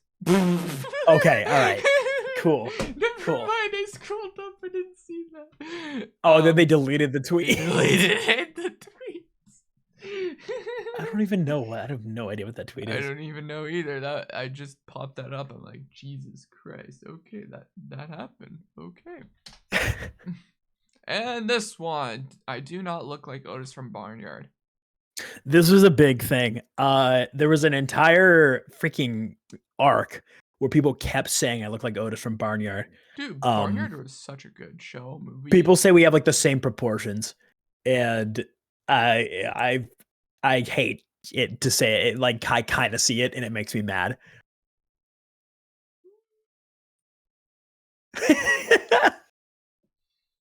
We zoom in here. We zoom in, and then we see this right here, and then get a little bit of a close up here. I don't know, right here. I don't think this is like the chest and the show. It's like the shoulders. We both have like the broad shoulders. No. If you had a longer face, I'd say yes. If you had a longer face, true. Then I say yes. But I remember the Barnyard arc, man. That was an interesting arc. Did you watch Barnyard a lot or no? I didn't watch the television show, but I loved the movie, and the Barnyard video game is actually, no joke, a fantastic game. Great video. So good. I used to play the Barnyard game all the time. It was really good. Your manager says we've never seen them together. That's fair. That's fair. That's fair.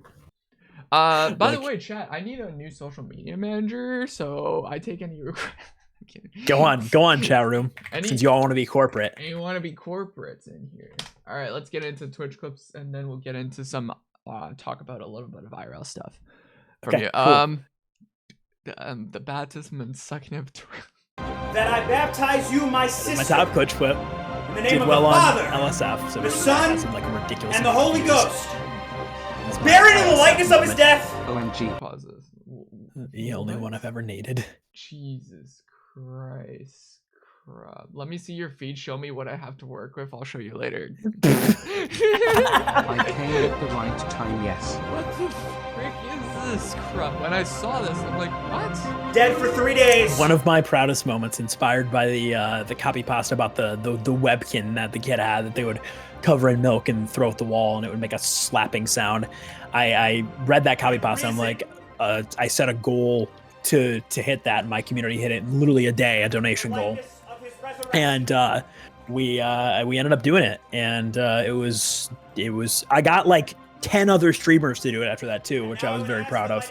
Yeah. I Well, love being an influencer. yeah, Nan was telling me, oh yeah, talk to Crub about the whole entire thing, food thing. I'm like, oh no. So this was because of you? Which one? Hold on, let me look. I'm looking now. The non thing. The one where Nandre dipped the dobbies in Yeah. the yes, that was because of me. Yeah. Because Yep. of this? Nandre did it. Maysubi did it. Blizzbear did it. Yeb did it. Who else? God, there's so many people did it. Daydreamer Dan did it.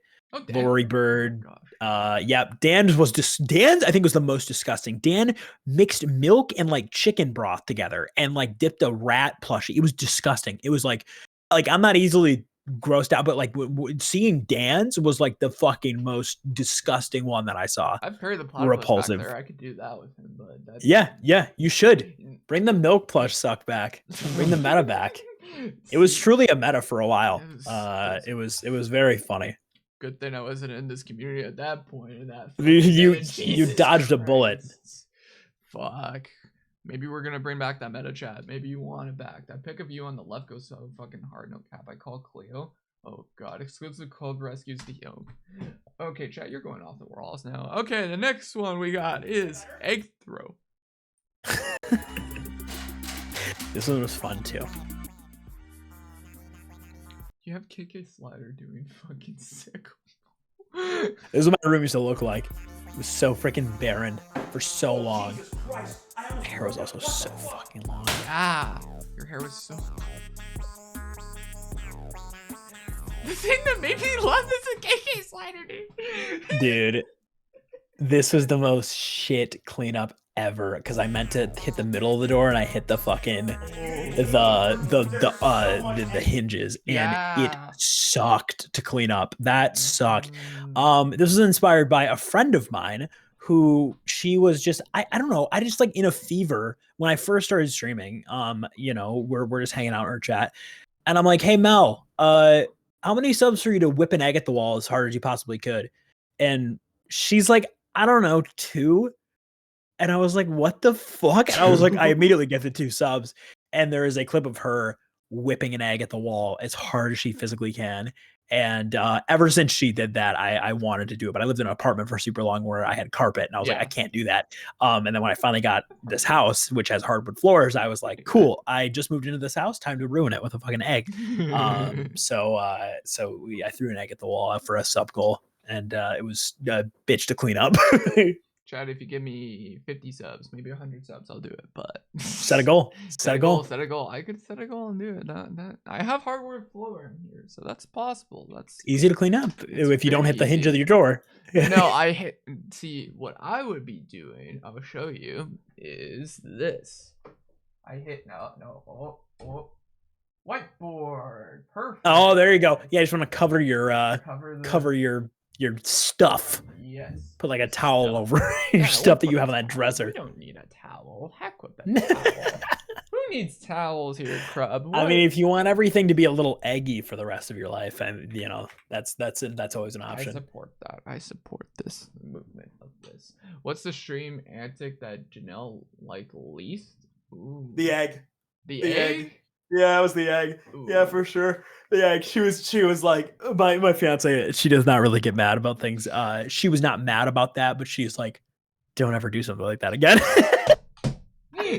All right, chat. We're gonna do it tomorrow night on the crab. She's like, don't do that again. Please, I hope, Janelle, if you're not watching this, do not get any. And the next clip, Barry says hi. I need you, Barry. I'm gonna call you. Hello, Barry. I need you to literally just scream. Okay, you, Barry, just do Bebop. the Barry Bebop scream for me. All right, you have no choice. I don't care if your voice is sore. I don't care if you're screaming. Barry, you're gonna answer this call and you're gonna do it for me. Okay. What, buddy?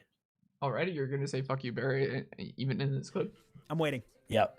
Yeah. I'm waiting. Oh, this was funny. Crumb, shut the fuck up, you fucking dick fuck! Fuck you, God fucking damn it!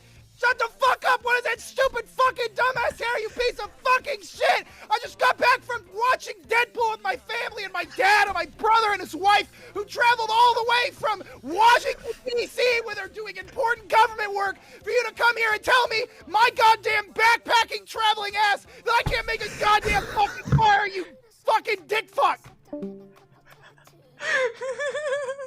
He went on for so long. He went on for so long. I was like messaging Barry like during the stream. I think he came in my chat. And I was like, Barry, this is like right when I started to get to know Barry. And I was like, Barry, you have one of my favorite yelling voices on Twitch. Will you come on my stream and just like berate me for a minute? And he's like, yeah, for sure.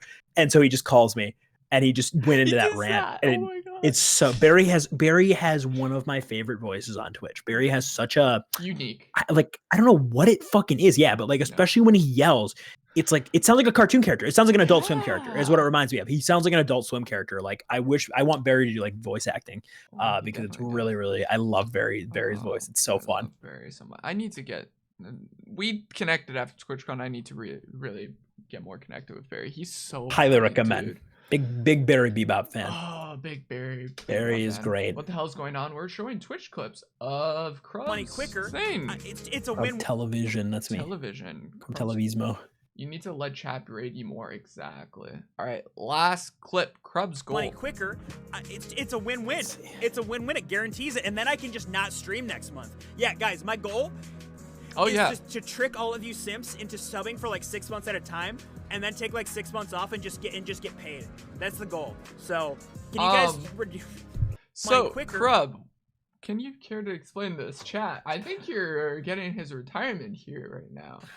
I like money. I like money. That's my dude. That was back when I started streaming. I streamed from my grandparents' basement, and I am in fucking like it's basically a storage room, and there's so much shit just piled up to the ceiling. Like it's ridiculous. That was the most degenerate streams were in that basement. Oh my gosh. Let us call you no Adam. I don't know about that one. Here. Adam, I'll Adam, we can talk in private. I'll give you one Mexican slur, but not here though, Adam. Not in this Twitch channel. It's a Christian Minecraft stream. I'm sorry about that. All right, Crub, let's get to the fucking chase. How was life growing up? Your childhood? It was a unique childhood. Not to trauma dump. I'm not gonna trauma dump. You could trauma dump here, but I've had people trauma dump like crazy, dude. You won't be the last. Died, train derailed, bus crash. Get buried. I need freaking Barry scream. The unique upbringing because I lost both my parents when I was 3. So it was a little bit of a unique upbringing. I grew up with my grandparents, and it was something I had to work through for sure, because of the circumstances were quite intense that I lost my parents through, and it definitely created some barriers, but I think it allowed me to mature fairly quickly as a person in a way that I would not have otherwise. Obviously not a good thing overall, but that's the positive I take from it is it definitely allowed me to grow and become more independent as a person too, because I kind of saw the horrors of the world early on in life, and it allowed me to really value human empathy and my own ability to make a difference in the world in a way that I don't think I would have without that perspective. I am sorry that I threatened to hit you with the home cube now at Twitchcon. It's okay. It's okay. I can still throw down when I need to. Fine, you know. One of these days we'll throw down with the TwitchCon cube. But with the TwitchCon cubes, yeah. What's your earliest memory that you can remember, Crub? I have a beef. I have a beef I'm gonna freaking lay out here. All right. My Psych 101 teacher. Fuck you, buddy. I don't even remember your name, but fuck you. Okay. This motherfucker was like so convinced. He always said, he was like, it's impossible to have a memory before 4 years old. If you have one before 4, you're imagining it. It was told to you. You don't know it. You don't know it. You don't know it. And like people like raise their hand and be like, but I remember this. He's like, no, your parents told you that. You're stupid. And like, I wanted to shut up because I remember very specifically, like the earliest memory that I have, I remember my mom was awesome, but the earliest memory I have is she like, I don't know what the fuck I was doing, but like for some reason I was acting up on my bike and wasn't like riding in a certain way, or wasn't like waiting for her to like adjust the training wheels or something, because I just wanted to ride my bike.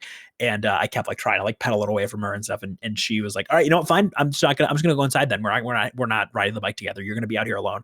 And she like walked inside, obviously was like still watching me and stuff, but just like playing a bit. And I was like freaking out because I was like, my mom left me outside by myself. What am I gonna do? And that's one of my earliest memories that I have. Basically all my memories of her are fond aside from that one, but it's a very funny that's my first memory. But yeah, I was probably like 2 at the time, so 2 to 3, so it's I definitely remember things prior to I've also confirmed a lot of the memories that I have from around that time with my grandparents. You know, like they're like, how the fuck do you know that? And I'm like, you never told me, so like it's clear that I just remember it. Yeah. Jesus, yeah. For me, honestly, for my earliest memory, it's one that's too Twitch, too SE that I can't say. Too dark. And the other one would be one that I fell down my dad's stairs and I split my chin open, but you can't see the scar. You can't see the scar because you got the beard to cover it up. Yeah. If I don't have the beard, you could definitely see the scar. You could see the scar. Yeah. See the scar, but yeah, it was like 4 years old or whatever. But most of my memories I remember are like 4 years old, which is weird. Yeah. Mine were around like 3 and 4. Yeah. Yep. Yeah. And then what do you want to be when you grow up, Crub? Oh man, you know, I'll give that question to the chat as well. What did you guys want to be when you grew up? My biggest inspirations are very different, which I think is very funny. There are people that I aspire to be that are not in like a career aspect, but more in like a impact/influence aspect, and kind of like who they are as people and their influence on the world. Yeah. I'd say some of my like biggest like cultural influences, people that I like aspire to be like, are people like Mr. Rogers, Jim Henson, LeVar Burton. I think that the combination of entertainment with education, whether that education be political education or literacy education or moral education, like what Mr. Rogers and what Jim Henson did, and like I said, literacy education, like LeVar Burton did, or whether it be political education with people like Hassan that I look up to. I like the impasse of like entertainment and education, and I think eventually that's the space I would like to fulfill. Right now I would say I'm more purely an entertainer. But eventually I think I'd like to get to a point where I can kind of fill that role where I am able to hopefully transcend just entertainment and be a little bit of a teacher as well. I like that. I love that. For me, actually, I did originally wanted to be a teacher, but actually a principal in school. Oh, a principal. Why a principal? Why do you want to be the feds? What do you mean, the feds? Buddy? Principal's office is the fed's office, dude. I don't know. Buddy. I don't know what to say. I don't know what to say. The thing about me with the principals were always nice to me because man got fucking really. I got bullied a lot. That's fair. I got bullied a lot in school, so I was always in the principal office and being like, "Yo, Mike got into another fight. What the fuck is going on here?" Yep. Yeah. They were saying, yeah. See, mine was the opposite. My principal was a fucking asshole. He was not chill. I got in trouble for things I did not do or was not involved in. It was the most ridiculous. I hated my principal, the worst person ever. Expose the principal right now, God. Oh my God, truly one of my least favorite people I've ever met. Like, I know it sounds dramatic, but I literally one of the worst people I've ever met in my entire life was my high school principal. Jeez. Oh my God, horrible. What's horrible human being? Deepest? Okay, going off of that, what's your deepest, darkest memory, biggest event that has impacted your life, but to us friendly? Deepest, darkest memory. You know, it's the easy answer for me, but it was definitely losing my parents. Like I said, it really shaped and formed me as a human being. You know, in terms of pass by chance. I just keep it gun violence. Both of them, right? So it was intense, very intense. Not normal cause of death, right? So just like the intensity of the loss and dealing with the consequences of that afterwards, and being a survivor of the situation, it's very grounds you and sombers you in a way that is very relevant. You know, it's the reason that because drugs and alcohol played a part in it. It's the reason I'm sober to this day. It's the reason I have a lot of the beliefs I have. It's the reason that I have the empathy for people that are struggling that I have, because of that. I was very lucky to have a support system after that happened to me. And if I did not have a support system, I think I would have been completely fucked as a human being. So I think it's given me a really unique perspective in terms of understanding why people get into bad life situations, because oftentimes people that go through events like that, traumatic events like that, don't have the privilege of having a support system afterwards, right? So it's given me a way of, you know, a perspective of understanding that I don't think I would have had otherwise. Yeah, I'm with you. Like, for instance, actually yesterday I was at work and I didn't know this because my work didn't even tell. Sometimes my work tells me what kind of corporate stuff or what kind of stuff that I get to work with and everything for radio wise. And yesterday I got to go to a corporate event that was basically helping out with youth that got basically sexually harassed or that kind of stuff in their younger youth and everything, but they have a place to be safe and everything and be cared for and everything. I didn't have that as a child and everything. Had that instance with myself with the one-time memories and everything, but for those kind of support systems now at this point, and it touches you and it helps that there's these resources now for these kids, these youth that are put in place now, and it's great now. I wish it was there for us when we were kids, but of course you had some kind of support system, which was perfect for you. I had my family, which, but again, a lot of people don't have that, you know, and it's, I understand like what it looks like. I work with I work with an organization that specifically we're mentors for kids that have lost their parents to violent crime.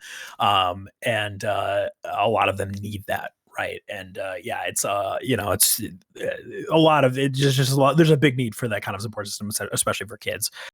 Because being able to reset their way of thinking and their ability to cope early on in life is very important, because it's way harder the older you get. especially when you're older, it gets to you. Absolutely. You're probably me and you relate to a lot of that kind of stuff a little bit, but yours is a different situation. I get it. Right. They're both different. Right. But I understand the general, you know, obviously, consensus and everything. Yeah. What overwhelms you in life, by the way? Oh, what overwhelms me? Good question. Everyone says, and I kind of believe it myself. I think I have undiagnosed ADHD. And my ability to ADHD, no, never. But it makes me really bad at like time management, and planning and texting back and like keeping tabs, and things like that overwhelm me quite a bit. And I feel like I'm never as efficient as I can possibly be at the things I do in life, or never as attentive to my friends and people I care about as I possibly can be. And something that I try to improve, but it's very difficult for me. So I do get overwhelmed by that quite frequently, and something that I actively am trying to work on. And I think I've gotten better at it, but it's hard because not everything's going to work on my schedule, but I do my best to try and correct those issues whenever I can. Probably the other thing that overwhelms you is your Twitch chat, because they get to their points probably. It's bring it in, Crub. It's fine. If you do get diagnosed, you can't add it to your tags for extra views. Think of it.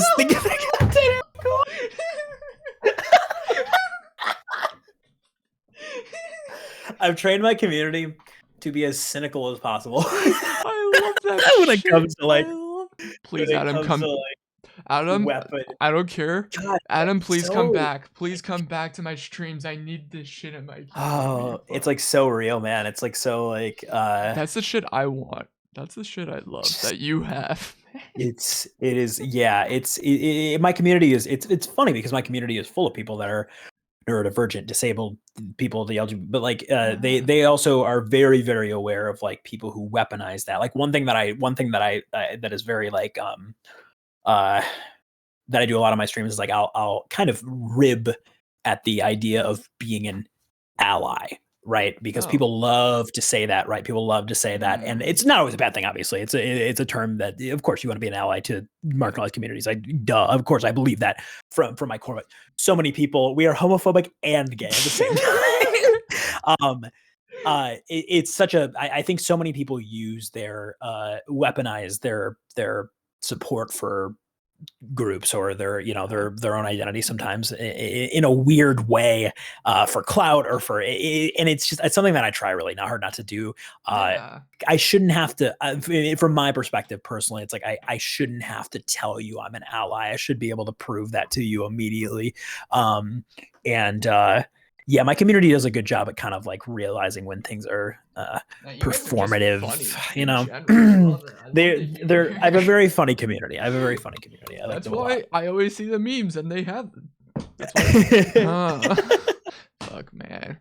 This is one thing I love talking to people about. Do you ever participate in like local culture stuff in your city? Like, what do you do in your city, like typical in your free time? So like concerts, events, or anything like that? Yeah, for sure. My hometown, I'm very involved in my hometown. I don't live there anymore, but I live not too far from there. And my hometown is where my charity is organized. Yeah. I am very involved with the local politics there. I know basically the entirety of the local political elected officials. I care deeply about the city. I grew up in an urban impoverished city, and but the people there fight like hell to make their lives better, and so I care a lot about that city, and so I'm very involved with the local artists. I know a lot of people there, and I try to stay involved as much as I possibly can.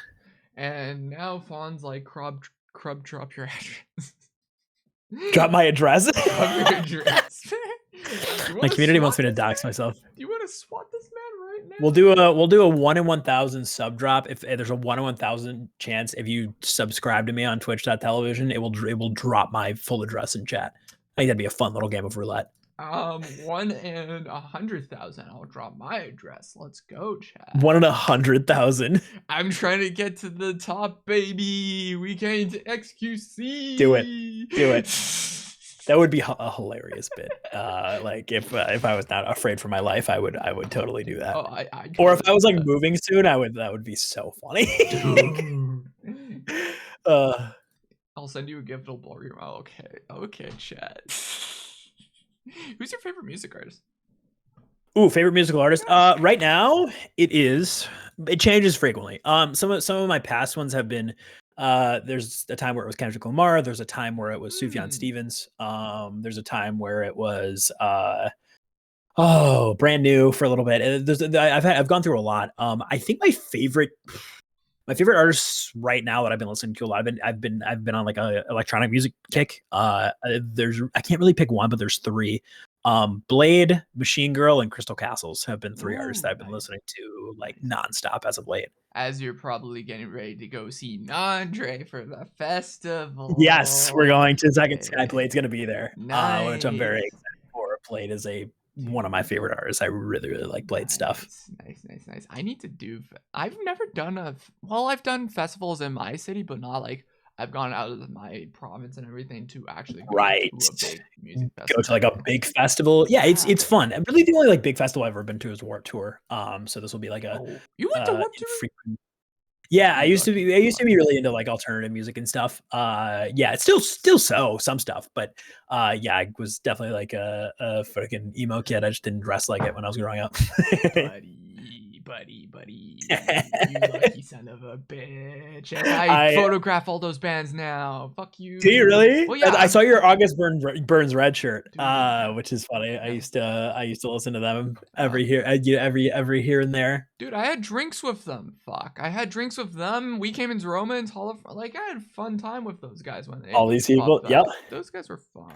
I love those guys. It was funny. My family's like, wait, you had drinks with August Burns Red? And they're like, yeah. Yeah. It was fun. It was fun times. That's sick. Talk about your problematic breakcore artist era. What?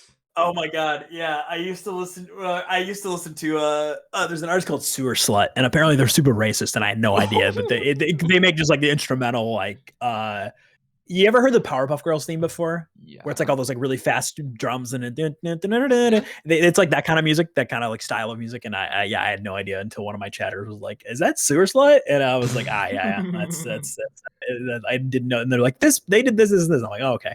Well, that's not good. That's not good. Crub was a Republican. Okay, chat. Never a Republican. I did dress like a Republican, but I was not a Republican. That's totally fair. You talked about ghosts earlier. Okay. What's your craziest ghost experience? I actually do have some crazy ghost stories. Weirdly enough. And I don't really believe in ghosts, so it gives that much more credence to the weird stuff that I've experienced.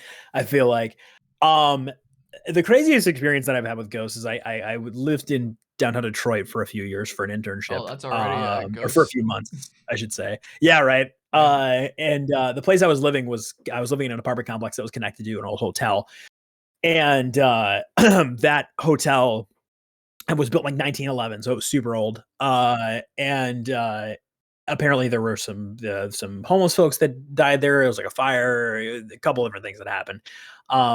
One day I had my fiance, who was my girlfriend at the time, over, and we were just like hanging out in my bedroom, and we heard a knock at there was like an ensuite bathroom. And so like I'm in the ensuite bathroom, she's just chilling on my bed on her phone or whatever.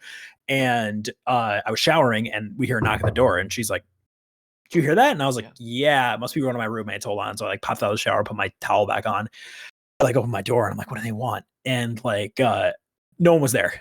And it was a clear knock. We both heard it. I heard it through the wall, and I was like, "Oh, are they just like messing with me?" Like, yeah, they ding dong ditching me. So I like looked around my apartment. I looked around, nothing, and the deadbolt is locked. So like no one had been in my apartment. And I'm like, okay, like makes no sense. It freaked me out because it was not like, oh, something fell in the other room. It wasn't like, oh, that definitely came from another room. It was clearly a knock on the door.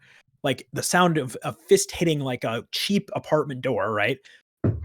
And so that freaked me out. But I was just like, all right, man, whatever. I don't believe in ghosts, I don't know. I guess it was something from another room, even though it didn't sound at all like something from another room. There's no other way to explain it, so that's how I'm gonna choose to explain it. Debunk that. There's ways they debunk it. Yeah, right. So I felt pretty comfortable debunking it, and that's what we did. And so after that, told my roommates. One of my roommates didn't give a shit, and he's like, "Yeah, for sure, or whatever, dude." And my roommate that I shared my room with a roommate, and then we had the bigger room, so we shared a room, and then my other roommate had his own room, which was smaller. And my roommate that was directly in my room with me was a little bit freaked out about it, and then my other roommate didn't give a shit. And so a couple nights later, I woke up around like 4 a.m. just like randomly in kind of like a cold sweat, and I was like, "Ooh!" And I hear my roommate next to me in his bed just making this like guttural like sound, and like I'm like, what the fuck is going on? And I look at him, I'm like, "Hey man, you good? Like, everything okay?" And he keeps doing it for a couple seconds, and then he like breaks, and he's like, and I'm like, "Are you okay?" I think he's having like a sleep apnea attack or something. Like, I don't know what's going on. And he's like, "Dude, I just felt like something was like sitting on my chest, like freaking like full, like a person was on my chest." And I was like, "Dang, dude, like, do you have like some kind of like condition or something?" He's like, "No, I just woke up." He's like, "I just woke up." He's like, "Did you just wake up?" And I was like, "Yeah, I just woke up too, literally a couple seconds ago." And he's like, "You were making that exact same sound too, so I thought you were awake." What? I was definitely not making the sound. I was definitely not making the sound. And so once again, you know, I'm like, okay, I freaked him out the other day. He's probably having like a night terror or something. Yeah. Like, whatever, dude. You know, so I have a kind of a hard time going back to sleep. When I finally go back to sleep, we tell my buddy, and my buddy's like, yeah, he's just freaking out. He's just, you know, he's just thinking. You tell the one guy that's skeptical, right? And then that weekend, my friend, my direct roommate, and I went home for the weekend to see our parents. And my buddy, who was more skeptical, was like, hey, you guys might have a couple of my friends over at the apartment. We're like, no, for sure, go ahead. And he had a couple of friends come over and spend the night. And one of them got up around 3 a.m. And went to go grab some water. And he had one person, two of them were sleeping in the living room, and one of them from the living room got up to get water. And then he was sleeping in his room. And when one of them got up to get water, who was sleeping in the living room, he saw someone walk like into the bathroom. Okay. And he thought my buddy was awake. So he's like, oh, hey, hey, Jim. Yeah, I call him Jim. Yeah. He's like, hey, Jim, why are you up? And he like walks over to the bathroom, and there's no one in the bathroom. And this so was like pitch black as well, right? Right. Yeah. Okay, right. Pitch black. It was in the city, so you have some like ambient light, right? But like, and so he walks into peeks into my buddy's room really quick, and my buddy's just fast asleep in bed. And he turns around, and his other buddy was still fast asleep on the floor. And this guy had no idea we had any weird experiences or anything. This guy was spending the night, had no clue that we had anything weird going on. We didn't know what he told him. Well, yeah. And then my buddy, who was more skeptical about it, told us about it. And he's like, yeah, this happened to him. Like, I don't know what the fuck is going on here. And then it just stopped. And then it just stopped. There was no climax. There was no climax. It's like whatever it was. Wanted all there's nothing else. Like all three of us, it wanted all three of us to be aware that it was there, I guess. And then once it got all three of us, we never had any other weird experiences for like the next month that we lived there. So strange, but that's so weird. Yeah, that's the closest I've ever come to believing in ghosts, because that was a weird, consistent thing. It all happened over the course of like a week too. Damn, which was very strange. That's even more strange too. The course of a week. Damn. Yeah, it was a weird experience. We need to go ghost hunting now if you could. Yeah, ghost hunting is fun. I have done it one time, and it was a good time. Yeah, damn. Okay. You're still skeptic. You're still skeptic from that. Damn. I still skeptical. I just don't. Yeah, I just don't. Not ghosts definitely don't exist, but more so, I can't explain it. Mm-hmm. I don't know what it is. I don't know what it is, you know. Exclusive Cub, a huge hit in the afterlife, multiple fan encounters with fan encounters. Let's go. All right. What is something that no one knows about you that is TOS friendly? Of course. So like not even you told chat, not even told maybe your fiance, but like either way you've not told chat yet at all this. What did you say? Just like a fact or a secret? Like, yeah. What is something that no one knows about you?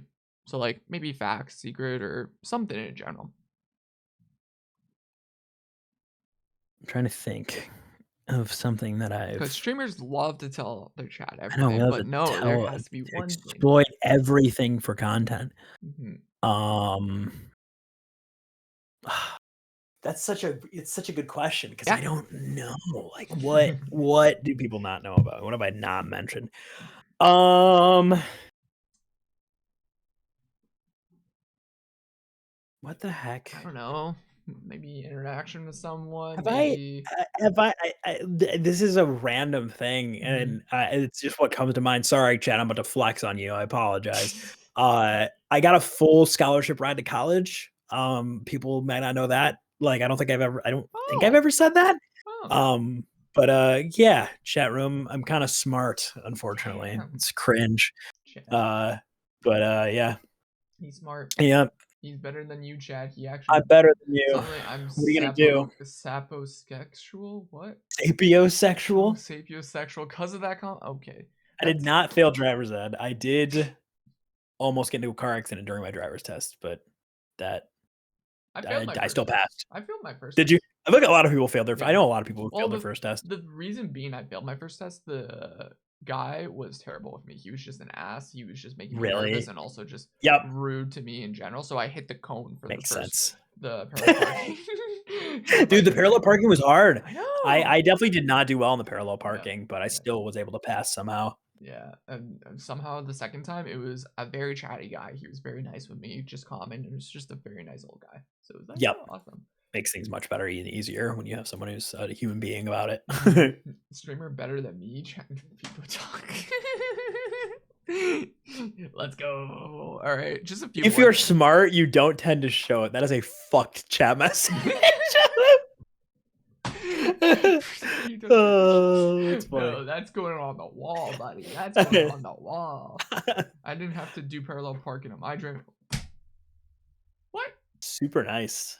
How do you not? I hated that parallel parking. Oh my god. How do you not have to do parallel parking? The frick. Yeah, I live in a city and I had to do it. Yeah, I lived out of town too, and I had to do it. I've never parallel parked. What is with you, chat? What? This is bullshit. We lived in the wrong places, scrub. I guess. Yeah, terrible. Damn. A message you want to live on before you die. Gonna make me be serious for a second. We were serious the entire thing. You know, yeah. you know, honestly, that kind of leads me to the thing I wanted to my message is don't take life too seriously. Exactly. It sucks that way. It really sucks, man. Like you gotta just fucking chill the fuck out, and like not everything matters. You know, there's a few things that matter, and those things are important to hold on to, but everything else can just kind of fucking exist, and that's okay. You know, you avoid the things you don't like. You embrace the things you do, and it's not that serious, not that deep. He's calling you not too deep, chat. He doesn't care about you. I don't. Yep. See, I care about your wallets. That's what I'm here for. See, chat, we already discussed this. Jesus Christ. That's why he's going to go retirement with you guys. Frick. Where do my 401k? Where do you think you'll be, say, 6 years down the road for streaming or even general in life? Crub. I think there's like two paths that I can go down. I think that it's, you know, if I continue enjoying the streaming thing, I think that I what I hope is that I'll be in a position where I stream full time. And that is, I you know, I don't really have a desire to be like the top of Twitch. You know, I don't need to be like a top viewer, Andy, but I would love to have, you know, a few thousand viewers consistently and just a consistent income to provide for myself and my family. I'm not really into making millions of dollars to buy a freaking lake house. I don't care. I don't care about the money overall, but I do hope that I can get into a position where I can consistently make content. And then the other path is working somewhere within the entertainment industry outside of streaming. If I decide to go more of a traditional route, because content creation is wonderful, but can be a lot of time and effort and stressful. So if I decide I want to cool it a little bit, I would still like to stay within the industry, but do something maybe a little bit more traditional and help other people succeed. I love that. I like that answer. I love that. Yeah, we'll see. We'll see what Crub has to offer in the next 6 years. Yeah, maybe he won't even path we go down. I was gonna go our dark route, but I didn't want to say that. Okay. Never mind. Never mind. What's the best piece of advice you want to give to someone now? Except of your other comment that you said. Oh yeah, don't keep life too seriously. No, different piece of advice. For just a general. Communication with other people is key, no matter what you're doing. People will act in bad faith if you do not communicate with them effectively. It is best to make your intentions and your ideals and your wants and needs clear. It helps avoid a lot of issues that you run into with other people.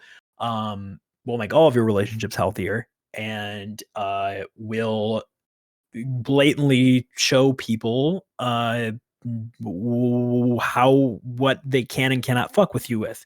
If you make it very clear what you believe and what you care about and what you intend to do, you're going to be in pretty good shape because you can weed out the people that you don't like, that don't want to be around you for the things that you believe and or do and or want to do. And you can embrace the people that you care about by making your, your beliefs and your intentions and etc. clear with them. Frick yeah, I love that. I accept that. I kind of accept that. I don't know. Describe yourself with one word, Crub. What would it be and why? Man, that is a tough.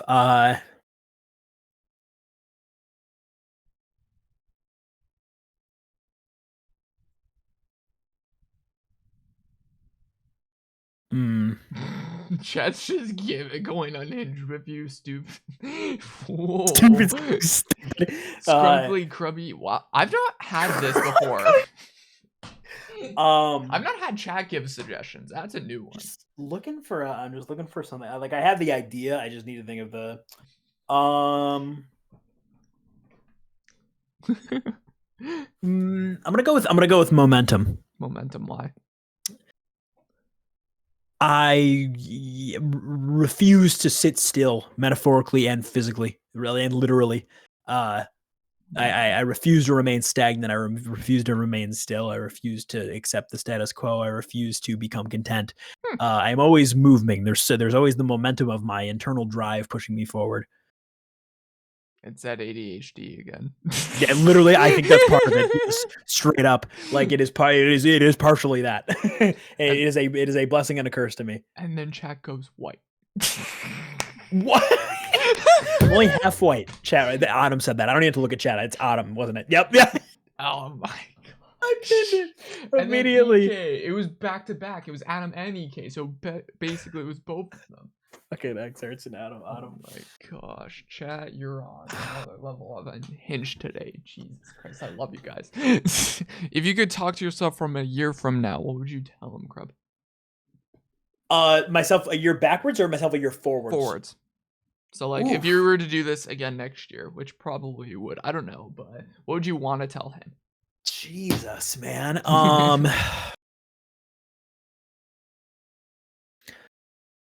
If you're on an upswing, it's about to go down. That's okay, because it'll swing up again. But if you're on a downswing, don't stress it, because it's going to go up again. Just chill out. Okay. I think that's what I would say. Okay. Yeah, because I tend to ride highs very high and very assertively, and I expect the crash, but it still is jarring every time. And then I tend to wallow in lows, and then immediately get swept up into a high, not too far after, in terms of just like my general flow of good and bad things happening in life. So I need to just roll with the punches a little bit better. Fair. I like that. Why did that sound like you were about to burst into a sign? You did actually. Wait, honestly, Disney moment. Disney Crub would honestly fit for a High School Musical reboot. Oh god. Oh god. Not a music. Chat knows that I hate musicals. Oh shit. Never mind. High School Musical. So strongly anti-musical. Oh my god. I'm probably my least favorite type of film. High School non-musical. There we go. Yeah, there we go. High School the movie. Yeah. All right, Crub, who do you want to raid? Because we can't host anymore, but who do you want to raid? Oh, man. Who's on? That is a good question. Your head of social press. Okay. Let me look who's on right now that I know and like. God, there's actually a lot of people on. Mm-hmm. Let's raid. Oh my god! Let me pull up Twitch. You can't even friggin'. Let's raid Salami Meats. Meats is one of my mods. I'll type. I'll type. I'll type their name. Great, because I'm terrible at in chat spelling. Terrible. I love Meats. If you link it will delete the message. So just type it. There it is. That's their full name. Meats is awesome. First time chatter. They're very cool. First time chatter. Get him, chat. Get him, chat. Get him. Beat me down. Meets longtime friend of the stream, my moderator does a lot of awesome VTube stuff, and nice. I think they are very cool. I love it. Thank you so much. I really appreciate it, Crub, and I hope you had fun. I hope you're down to do this. I did, man. Yeah, man, I would love to do another check-in. I think it'd be fun. That's the thing I try to do a lot is like, hey, let's do this initial interview, and then 1 year from now, let's do a check-in and see how terrible you've gone. Yeah, right. Have you gotten canceled yet? Maybe you'll get canceled. Honestly, maybe, yeah. We'll have some juicy drama for next time I come on. Yeah. Fun fact: I had someone got canceled right after mine. Was it Afghans? No, it was Afghans, wasn't it? No, it wasn't Afghans yet. Give it a time. Yeah, Afghans is also, I feel like, on a ticking clock of getting canceled, much like me. Oh, honestly, I think you'll. Wait, are we doing a speed run of who's gonna get canceled first here? Yeah, okay. yeah. Okay, we'll see. Everybody make your bets. I'm betting on Crub at this point. Yeah, that's honestly a good. Yeah. Oh, and sorry being late on rent this month. Crub, I'll give you $2. Okay. Chat. Hey, 50% interest rate. Remember that. Have anything you want to tell the people, Crub, about you, your content? What do you want them to know? TikTok, Crub TV, YouTube, I think it's also Crub TV. I'm gonna be gone for a week and a half after this, so fuck you. You're not gonna get a stream from me in a while. Good luck. If you liked me too damn bad, I'm gonna be in California for the the next like week and a half. Probably gonna do some streams out there though, either on my friends' channels or if my friends let me log into my channel on their computers on mine as well. But we'll find out. Yeah, cool. Well, I'll talk to you later, Crub. Thank you so much. Appreciate you. Thanks for having me, brother. I appreciate it. Bye.